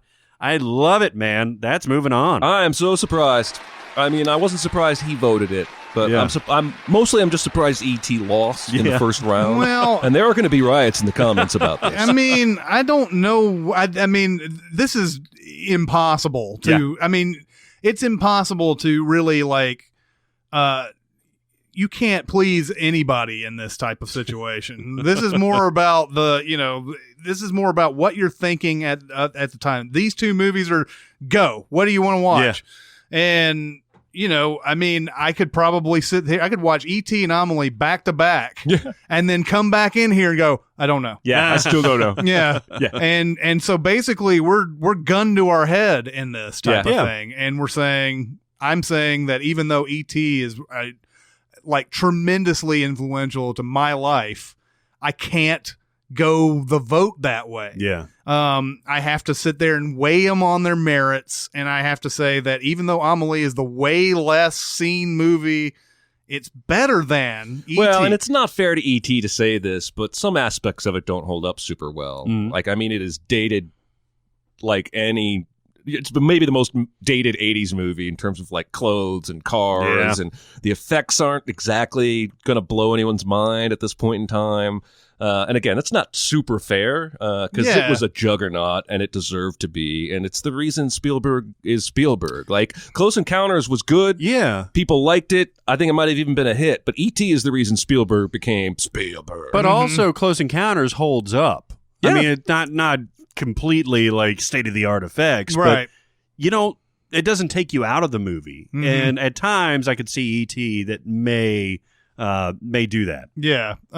So it's a tough one. It rips my heart out on all three of these. It's ripped my heart out a little bit because it doesn't make sense to go against some of these movies. You know what I mean? This is, it's, what do you say about it? That's what we're here for, though. Right. You're tearing me apart. Yeah, Lisa. Exactly. Okay, so our final one in the North is La La Land versus Fargo. Talk about recency bias. Yeah, man. And latency bias. Yes, whatever that is. I invented something there. I hope I'm going to Google it later. It's going to be something. Latency something is definitely. I think it's a pregnancy term. Well, the latency is a computer term a lot in terms of used with processing power and gaps. Yeah. Anyway, I'm glad there was a little pause in between. Man, okay, let's talk about these movies. La La Land and Fargo. I've actually seen Fargo more recently than I have seen La La Land. Oh, yeah? Because it came on 3 days ago. Mm-hmm. God, it's so good. Yes, it is. The TV show is amazing and captures the tone perfectly. But before Fargo had come out, had we ever seen anything close to this? No. I was watching No Country for Old Men a little bit yesterday when, the woman that's the manager at the trailer place that Sugar's talking to, she's like, I can't give out no information. Yeah. And then the clerk at the hotels is like, that's got 2 double beds. The way the Coens are able to craft these cartoonish sounding and looking caricatures that still end up seeming real. I was talking to my wife the other day, and I said, oh, yeah, hey. And I just launched into a whole bunch of Fargo-isms, hey, Margie. And she was like, what are you talking about? I was like, well, don't ever watch this movie because it's really violent and you'll hate it. But throughout all the violence, all these people are talking with this. God, I love when the cop goes up to that other town and is standing in the street interviewing the guy who's talking about how weird Steve Buscemi looked. Yeah. That guy is The manner of speaking is so fucking, it's hysterical. God, this movie is way better than I remembered, and I remembered it being great. Well, yeah, I actually remember you saying something like the TV show is way better than the movie. I think I did, like that, and I was like, you take that or back. At least, yeah, that's right. That's right. I think I just said it was better, not way better. Right. But yeah, Fargo is one of those movies where there's so many like beautifully working parts together on this. Roger Deakins' cinematography is incredible in this. Oh my God. Carter Burwell's score is unbelievable in this. The Coens' screenplay, along with Frances McDormand and Steve Buscemi and William H. Macy, in basically a star-making performance. You know, they chew into this. It's just, you know, it's their trademark of common people doing criminal things. And William H. Macy is just great in this because I don't know, you feel for him all the way through this. Yeah. He's a sad sack, you know, like you can see why he was motivated to do this. He's totally wrong to do so, but you can see why he's motivated to do this. I love how, you know, Marge Gunderson, these names too. These names are even fun.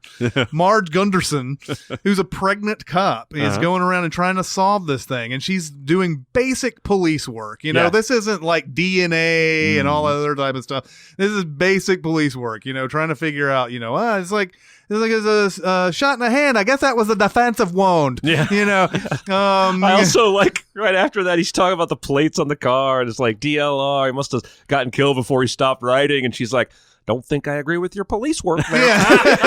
DLR. I bet we're looking for dealer plates. She does, you know, well, you grew up in the Midwest. It's got a Midwest aesthetic and it's a different type of breed up there. She's not shocked by anything. No. Like, anytime, like, she sees a corpse and she's just like, oh, well, they're having those bloody case discussions while they're eating the lunch that her husband brought her right here at desk, right? Yeah. Like, she's not fazed by any of it. No, and then you can see because she's the most polite, and I love Midwestern people. I love Midwestern people. I love the accent. I love the covered dishes. I love, like, you know, I love their whole, like, the way that they interact, and, like, they're so polite, and, you know, it's just so real, all looking in the eye.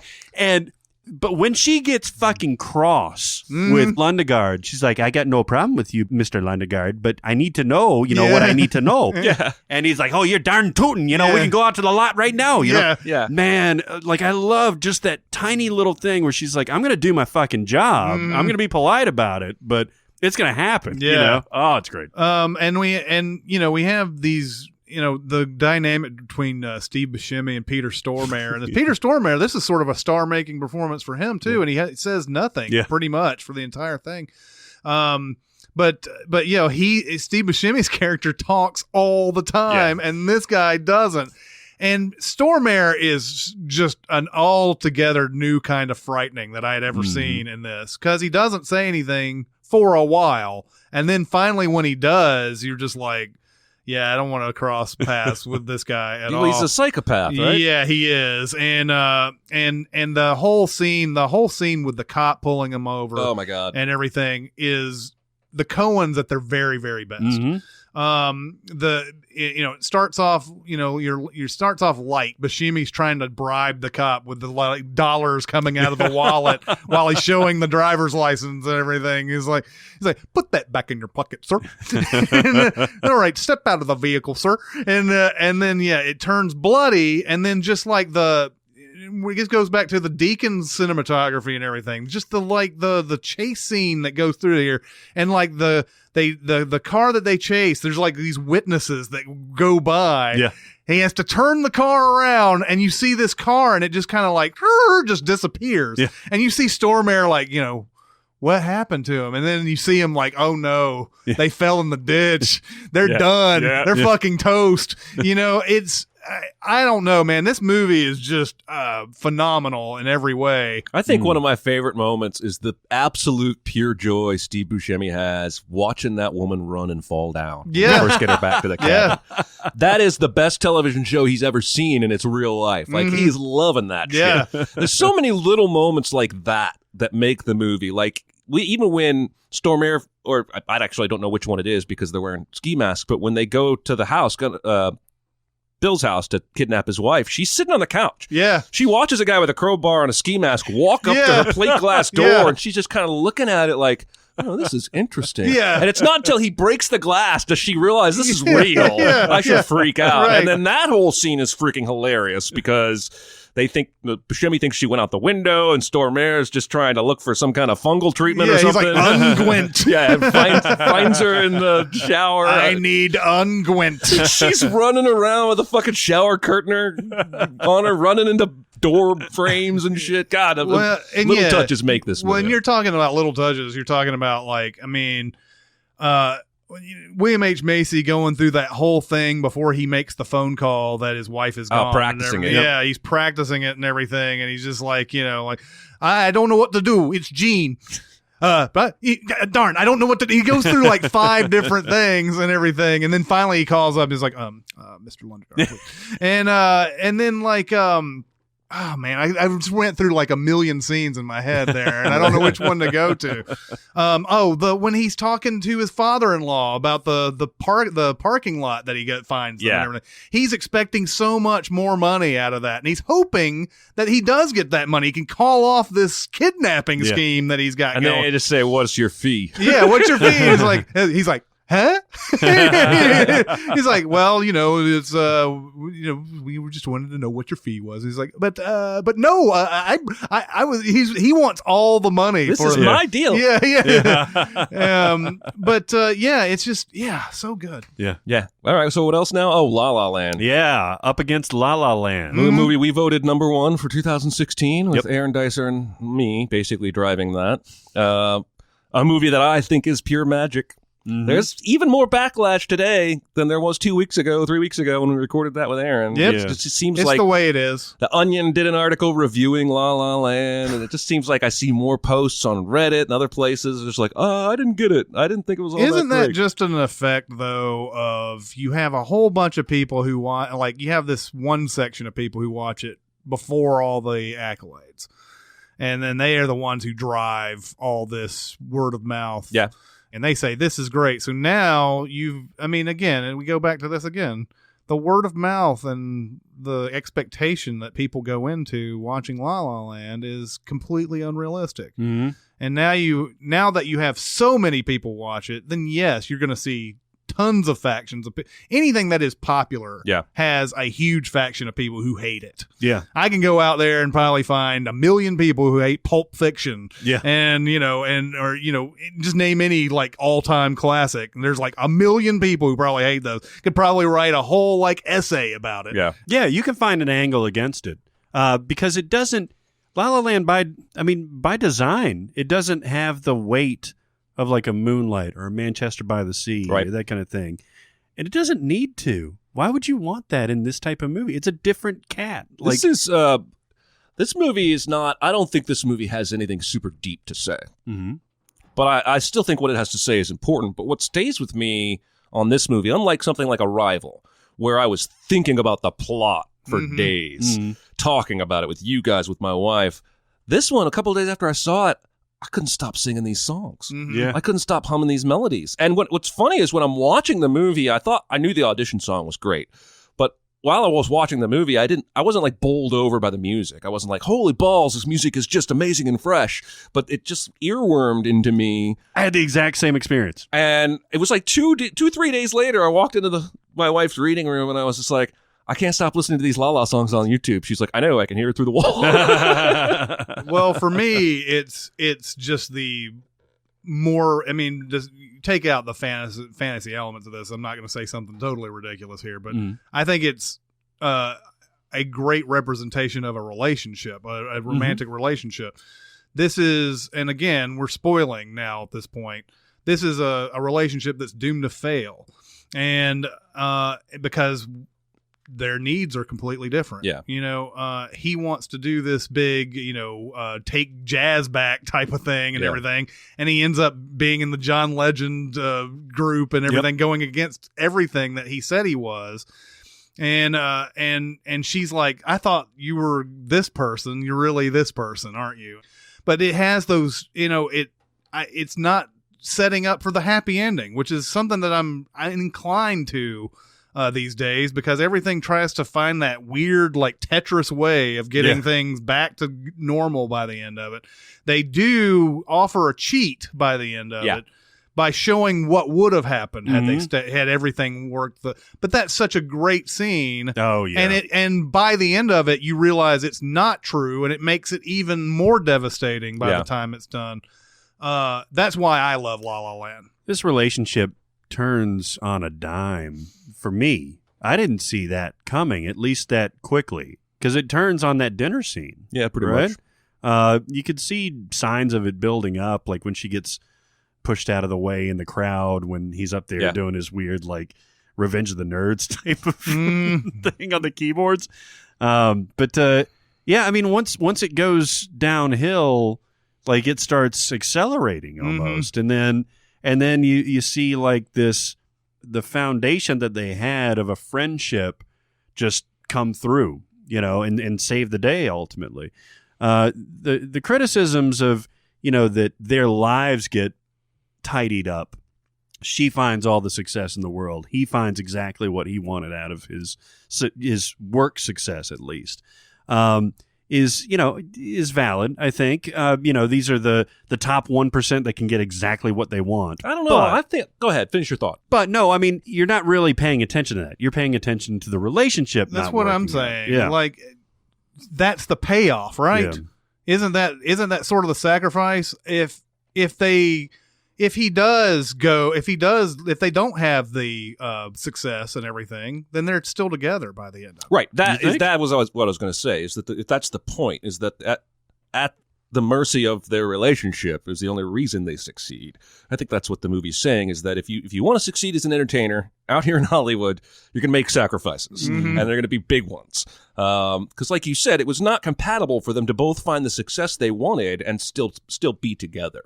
And this has one of my favorite facial expressions of a long time, when he goes to that John Legend rehearsal for the first time, and they play like 30 seconds of jazz as he knows it, and then the beat comes in, and Ryan Gosling's face comes up like, what? Have I ever told the story about my band that's very similar to that? If I have, you cut it out, but I'll tell it really briefly because, so this was back in like 99, and I was in a Christian rock band, and we were going to go play at this Christian club, which was basically, there's no alcohol, and it's for teens, and they have bean bags and shit, and they bring in Christian bands or whatever. So this club says, well, we'll let you play, because they had to listen to our demo, but everybody that plays, we asked to come to our opening Bible study. Have I told you the story on the podcast? And so we were like, okay, fine. And so we go an hour before the doors are supposed to open, and it's all the staff of, I guess this church has funded and runs this thing. And so it's like the youth pastor and staff members all come from this church nearby, and some of the youth group members are staff members that sell coffee or t-shirts or whatever. And they're all in this circle of like 25, 30 people of chairs. And he like reads a few scriptures and does a little homily thing, and he's like, well, now let's pray. Now, all four of the guys that were in the band with me, myself included, were pretty much straight ahead Protestant. But nothing really fringy about any of the religions that we came from. These guys were Pentecostals. Oh, all right. And so he's like, let's pray. And we all bow our heads and hold hands, and they start speaking in tongues. No. I kid you not. And all four of us in the band jerk our heads up and stare at each other like, what the heck is going on? Yeah. Because I was aware of this practice, and there's even scripture about it, but I'd never been to a church where they spoke tongues. And so to me, it was like literally 15 people yelling and shouting gibberish. Wow. And it was but that was the same moment Ryan Gosling had, where this is not what I was expecting. Oh my God. And it's sort of that same sort of theme that he was talking about in Whiplash, where Miles Teller decides he's not going to have a girlfriend. Yeah. And everything. It's brutally so. Yeah, it kind of makes you wonder if the Damien Chazelle lost a girl to pursuing his art. Maybe so. I mean, the guy is only in his he's like 31. Yeah. Going to be 32, I think, this year. I mean, maybe so. You never know, man. This guy's a wonderkind. Yeah. But okay, so out of these two movies, I lost track. Is it me that starts? No, I think we're back around to me now. because this is the fourth one, and I Yes. did the first one. Yeah. Fargo. Yeah. Almost working against La La Land is that whole recency thing, because I only saw it the one time in theaters. It's going to get shipped to my house as soon as it comes on Blu-ray, and I'll watch it several times, but I won't really know where I come down on that movie officially for maybe another 6 to 12 months or more. And it's the freshest in my mind, which makes me kind of back away from it a little bit and look back over at Fargo. That is perfection. There's laugh, there's visual crime, there's good drama. It's just amazing. And so I got to go Fargo. I'm sorry, Emma Stone. He was funny looking, you know? Yeah. In what way? Yeah, that's one of the great. looking. That's one of the great things about Fargo is that they sit there through the entire movie and say how funny looking this guy looks, and by the end of it, he's in a wood chipper. She never sees what that means. You're right. I don't know if the Coens meant for that to happen, but it's so funny to me that she never gets to see there's what no this guy. payoff moment where she's like, he is funny. Yeah. So I don't think La La Land is like The Artist or The King's Speech or that kind of thing. The late inning heroics that people dismiss later on. I agree with that. I think this has got real roots and legs. Yes, it is very, very recent, but I'm going to do some prognosticating. I think that in 20 years, this will be considered a classic because it hits all of those beats. It hits all of the different beats than Fargo, but similar in that it's grounded in reality. It's grounded in relationships. It's got that musical component that you can't separate, and it's going to be dug into your brain. At risk, I love me some Fargo, but I'm going to pick La La Land. Okay. Yeah. All Gonna be a right. classic. Gonna be classic. Yeah, absolutely. In 20 years. I don't disagree with you there. I'm going to be going Fargo on this though. Fargo.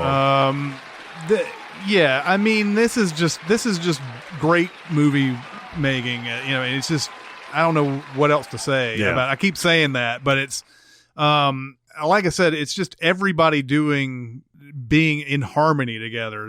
There's something about you can say about everything. Score, cinematography, directing, acting, the writing, and everything comes together.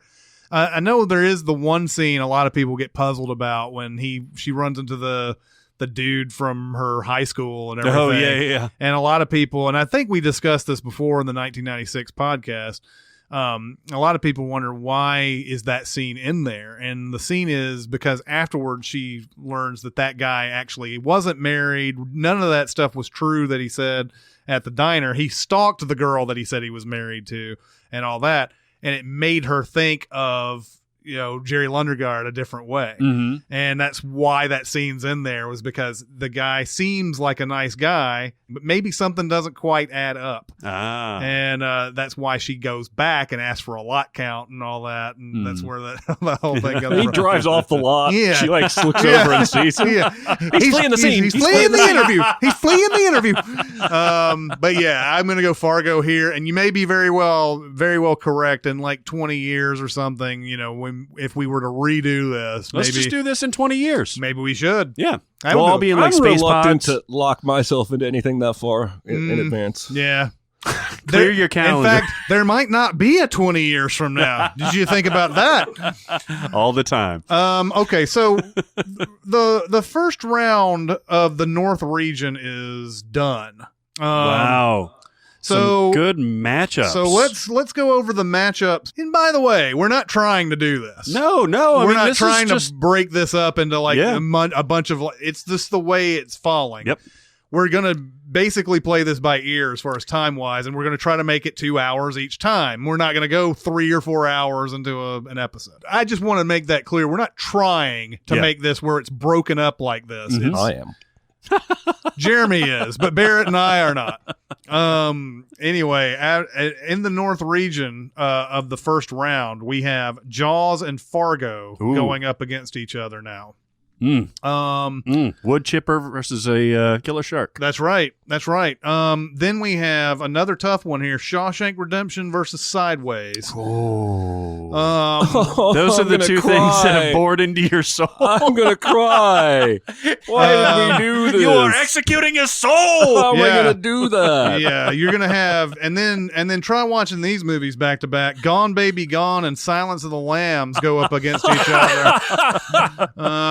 And then finally we have two very different movies in Amelie versus Die Hard. Oh my God. In the first round. Second round? First round. In the second round. Yeah. Those are the winners out of the first round. They are now going up against each other.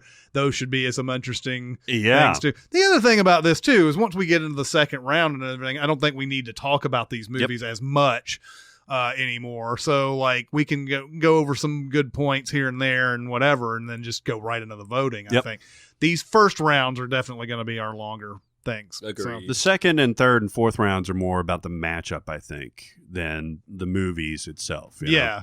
Should we go into questions? We should go into questions. Let's do it. Question. I got something to say. I want the truth. I am listening. Alrighty. Which three versions of any actor or actress do you want with you when trapped on an island for the rest of your life, and why? All three have to be the same actor or actress, but they have to be from different movies. Oh, wow. Okay. Yeah. This is... I don't know. The more detailed and weird the questions get, the more I kind of enjoy them. Yeah. You know, like this is a pretty goofy ass question. Yes, it is. Who wants to go first? I'll go. I've got a man and a woman for this one. Oh, at the same time? That's right, man. Two. I'll tell you what I do, man. Two chicks at the same time.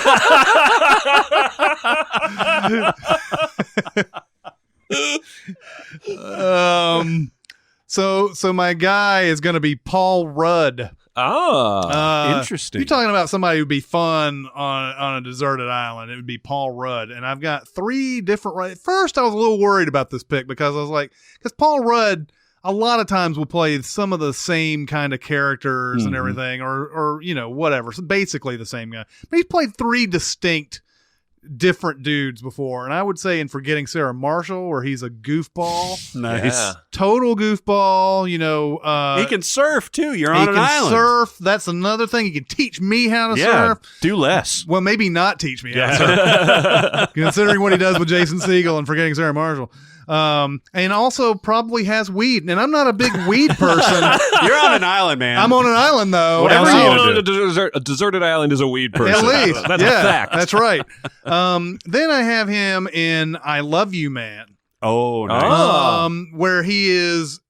It's really funny, his character in this movie, because he's just so awkward, and he's more comfortable with women than he is with men, you know, like just talking about just general talking and discussion, you know, and he's and all through it he's just trying to find his perfect mate, basically, as a man. I know you assholes aren't into Rush, but I'm into Rush. Yep. And he is into Rush in this, and we would be able to slap the bass with each other, and it would be awesome because we could talk about all the great Rush albums that you guys fucking thumb your nose at, and but you can rush it out that's there. Right, man. You get your own island. That's right. Who rush gives a the fuck out of that island? Yeah, man. We get and then he's you know, like I said, he's lovably naive and silly and everything in this movie. I also have him in Role Models. Now he's a dickhead in Role Models, but once he is a big brother to Christopher Mintz-Plasse in this movie, he learns a lesson, and he gets Elizabeth Banks by the end after he lost her and everything.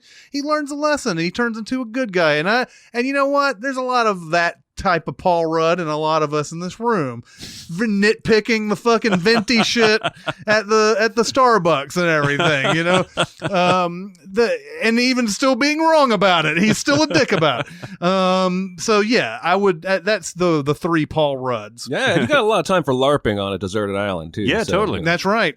As far as my woman, is going to be this? Bring us your women. Really gotta pull her by the hair and drag her onto this deserted island. But no, seriously, Jessica Chastain. Ooh, all right. Jessica Chastain, I think, is I underrated as far as looks are concerned. Like, is she really? I think she's freaking gorgeous. I think she is too, but I don't think you think of her immediately when you say name a sexy actress. Yeah, yeah. But for me, she is because she always plays smart characters. Mm-hmm. And in Zero Dark 30, super determined, super smart. And like think about all the stuff she has to go through in Zero Dark 30. Yeah. You want somebody like that on your side. I also have, two similar ones, but they're different. The Martian, she's a born leader in The Martian. Mm-hmm. And I love the fact that she's essentially by the book, but then she makes the decision to be like, we got to go against NASA. We could possibly go to jail for this. Yeah. We got to go save Matt Damon. NASA jail, which is the worst. Right. NASA jail. No, she's military. They would court-martial her, she says. Oh, yeah. Yeah, that's right. And then Interstellar, also super smart in that movie. But, you want to have somebody like that on your side. And then, and if I were lucky enough, maybe she's attracted to me. Well, listen, but if as she's the not, days go by, but if she's you're not, going to get more and more. But look, if she's not, at least I can have a conversation with her. Exactly. You know what I'm saying? Yeah. At least one. Nice. At least one conversation. Yeah. Wow. All right. Well, I'm going to do Scarlett Johansson 3 ways. Right. I'm not inappropriate for making a reaction to that. Yeah. You said that intentionally. Yeah, I think he did too. Listen, Scarlett Johansson is almost sneakily broad in the way that she's built her career up. Because when she first started, she was this ingenue. It was the Ghost World. It was Lost in Translation. It was, these just kind of downtrodden, curious characters and everything. Now she's turned into a very diverse actress, I think. And I think it would be awesome to have her on an island for three different ones. First of all, the Lost in Translation Scarlett Johansson. So she is just curious in this movie and just like endlessly fascinated by things. She's quiet, it's muted, but she's got this wonderful spirit that comes out when she meets Bill Murray, and she's just kind of, able to kind of explore that when she's not able to with her husband. So being on an island with that type of person, wanting to go out and explore, wanting to figure out, what our environment is, and a terrific conversationalist apparently too. She can keep herself busy if she's bored, and maybe she could teach me how to do that too. And I think she'd just be fascinating, warm, and a lot of fun to be with. Oh yeah. So that's my first Johansson. My second Johansson is Black Widow. From the Avengers and from any Captain America and from whatever else Marvel thing they're going to throw up. Yep. She's obviously a badass. Yeah. And a smart badass and a clever badass and a funny badass. She shows some heart in Winter Soldier. And she'd just be a lot of fun to be with. If there were a pirate ship that came around our waters, she could probably fuck those pirates up. Yeah. Steal their ship. We'd have a ship. Right? Yeah. Right? Yeah. And she would be able to run that ship. I mean, this woman can do anything, basically. Yeah. She's tied up in like the whole thing, and she get to with the kick flips and the tights and the things. Okay, so that's my second Johansson. My third Johansson is the Vicky Cristina Barcelona. Oh, Johansson. my God, yeah. She's free-spirited. She's wild. She's into art and philosophy and music and things like that. So there's an endless amount of things to talk about with her. She's also very curious, but in a different way. I don't mean that sexually, but like in a different kind of like mindset. And it's interesting being in a Woody Allen movie versus being in a Sofia Coppola movie. One is much more cerebral and one is more like, emotional. And you get kind of both sides of that. And I think it'd be good. I think it'd be good stuff. That's some good Johanssoning. That's a good call. Yeah. Is it my turn? Yeah, man. I'm going to do Matt Damon. Yeah, I'm fucking Matt Damon. Matt Damon. I want the Damon from Bourne because there's not much he couldn't protect me from or build for me, or rig up. Like a shark shows up, he's just going to punch that thing. If you get a rogue monkey that comes after you, monkey problem solved. Yeah. And then I also went to the Martian because he's has a stubborn will to live. Really, honestly, we could hang out with everybody in The Martian, right? Everybody except Teddy. Right. Yeah. he's super wicked smart. He can grow plants on fucking Mars. Yeah. So he could, if I'm getting bored with the vegetation on the island, I'll be like, hey, grow me up some habaneros or something. I bet you can do that. Mm-hmm. And then I want Matt Damon from The Informant as the third one, because that's just endless. He knows so much trivial shit about the entire world, and he never shuts up spewing these factoids, and he says it with this really pleasant voice. And I think that would be entertaining. Good God. You know what? I would love to be able to film this. Matt Damon playing those three characters on a deserted island, playing the informant, playing Mark Watney, and playing Jason Bourne. Trying to drive each other crazy. Yeah. It would, because you'd have the badass serious Bourne probably would like go off into the woods somewhere and just be like waiting. You guys tell me if there's anything, He'd be bare knuckle boxing with the wildlife. Right. Whereas, informant Matt Damon would be sitting there going, that they sell panties in vending machines. That's not okay. You could just see the Bourne Damon come out like shirtless with a wild boar on his shoulders, just throw it on the sand and then go back into the fucking woods. Yeah. Okay, so that's going to be the SinCast for this week. Keep going to SoundCloud and giving us your thoughts. Yeah, this is fun. We've been people are liking this bracket idea. I hope you still like it, because now we're elbow deep in there. We have shed some blood. Yeah, it's true. I'm really uncomfortable with the last two statements made by you guys. We are elbow deep in there, and we have shed some blood. Where are you elbow deep? I'm just saying that sounds like a phrase that comes from the porn industry. I'm elbow deep. What are you ever elbow deep in? Right now, all I'm thinking is that movie where Matthew Perry has to was it Matthew Perry has to give an orgasm to a cow by sticking his hand in the back? I don't remember that. I was not aware of that one. Well, but I was talking about if you're doing dishes and you're getting in there in the sink and you're elbow deep in dishwater. Great, make me look like the pervert. Well, and the band Tool was famously elbow deep within the borderline in that one song. So they were elbow deep. Keep coming on to SoundCloud and telling us. We're pretty sure this is going to cause internal debates on the actual comments as well, where people will be like, no, Sideways is better. No, LA Confidential is better. That's what it's for. Have a healthy conversation about this type of stuff. Right. That'll be it for this week. It's Chris Atkins and Jeremy Scott and Barrett Sher. We'll see you next time. Thanks for listening. Comment on our episodes on our SoundCloud page. Check us out on YouTube, Twitter, Facebook, and Reddit. And be sure to visit Cinemasins.com.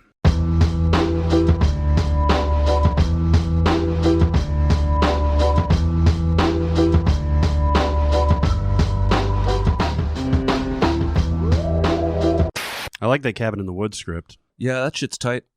I love that movie. my favorite part, because I was looking at that big board. Oh, and there's no way they could have them all? No, well, they've got demons and witches and all this stuff.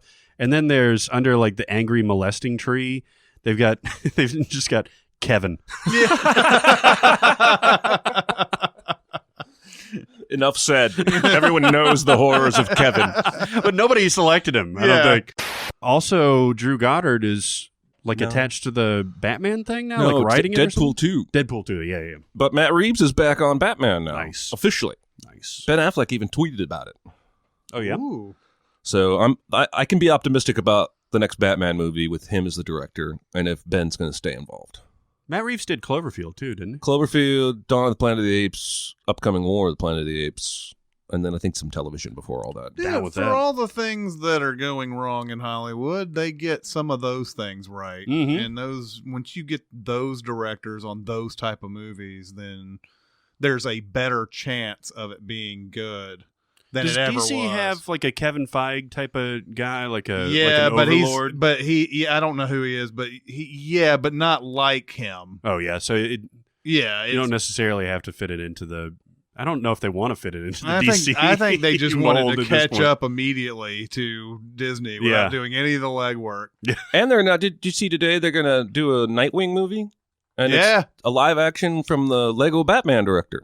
I could get down on that. For producers, Man, did you see that cockpit of the Millennium Falcon picture of all the cast of the young Han Solo, and Miller and Lord are in there too. And I didn't know what they looked like. And I don't know, other than the Game of Thrones chick that's in this, I don't know too many of these actors. Donald Glover, I know. So I didn't know who was an actor and who was the directors. They look like children. Oh, Lord really? Miller, have you ever seen them? No. They're in their 30s, early 30s, I think, but they look like 22-year-olds. Because I looked at that and I was like, holy shit. What was funny is I made that joke in Trolls about, because all the songs in there were like 80s power ballads in Trolls.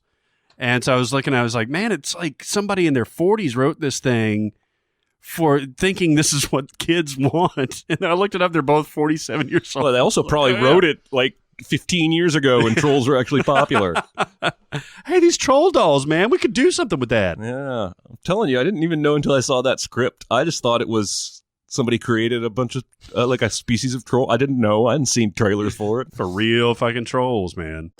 Maybe there's one of those Star Trek The Next Generation rifts in the space-time continuum, and your two computers are looking at the document for separate points in time. I didn't think of it that way. Yeah, well, you obviously don't watch enough The Next Generation then.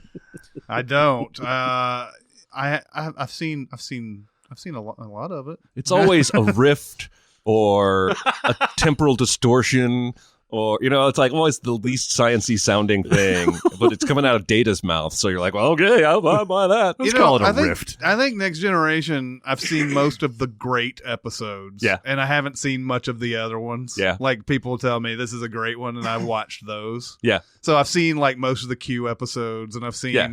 the Borg one at the season finale, and the one where they keep going back and like they keep going through that loop. Yeah. That one was on just the other day. That's a great one. That is a great one. And again, Data's the one that figures it out. Yep. Because he sees the 3 pins on Riker's insignia. So yeah, Chris McKay did Lego Batman movie, and his earlier claim to fame was Robot Chicken. Yeah. So and that's almost like the only thing that he did. Almost, right? yeah. And yeah, so but you can see a little bit of that in Lego Batman. Yeah, absolutely. He also, Moral Oral. If you ever saw that on Adult Swim, the real fucked. What was the religious show that had the claymation? Do you remember? Oh, you're talking about Gumby and kind of like that. It wasn't Gumby though. It was sort of like Joshua and the blah blah blah whatever. I think I know what you're talking about. You know what I mean? Yeah. Well, Moral Oral was a takeoff on that, and it was fucked up because it was an Adult Swim. But it was funny as hell too, and nobody watched it. It was like, maybe 2 or 3 seasons. It's a very beloved but very little seen show, and he was on that too. I feel like I should watch more of that stuff, but it's fun, man. Like if you're just trying to conk out for the night, that's like, they have the double Family Guy, and then it's like, then it gets into like Aqua Teen Hunger Force, and still playing those, even though I think they canceled that like a couple years ago. But now they're playing a bunch of like really weird shit. The Eric Andre show is about as fucking absurd as it gets. Yeah. I've seen a couple of those. Yeah. If you are high, which every once in a while, like over the last 5 years, I've watched a while high, it's almost terrifying. Mm-hmm. Yeah. Yeah. It's like they know how fucked up you are. Right. And they're like, here you go, man. Yeah. I'm going to take this up a notch. Absolutely. You just wanted to see if Winona Ryder was in all of them. Yeah, exactly. No, she's in the 4th one, not the 3rd one. The 3rd one's the all men prison colony. Yeah. With The Rock and I regret nothing. Jumps in the fire. They say basically right off the bat that this isn't going to be good because they can't have any weapons in the prison. So so we're going down on this bracket if we're doing. I'm going down on it. Yeah, I love this bracket so much. immediately.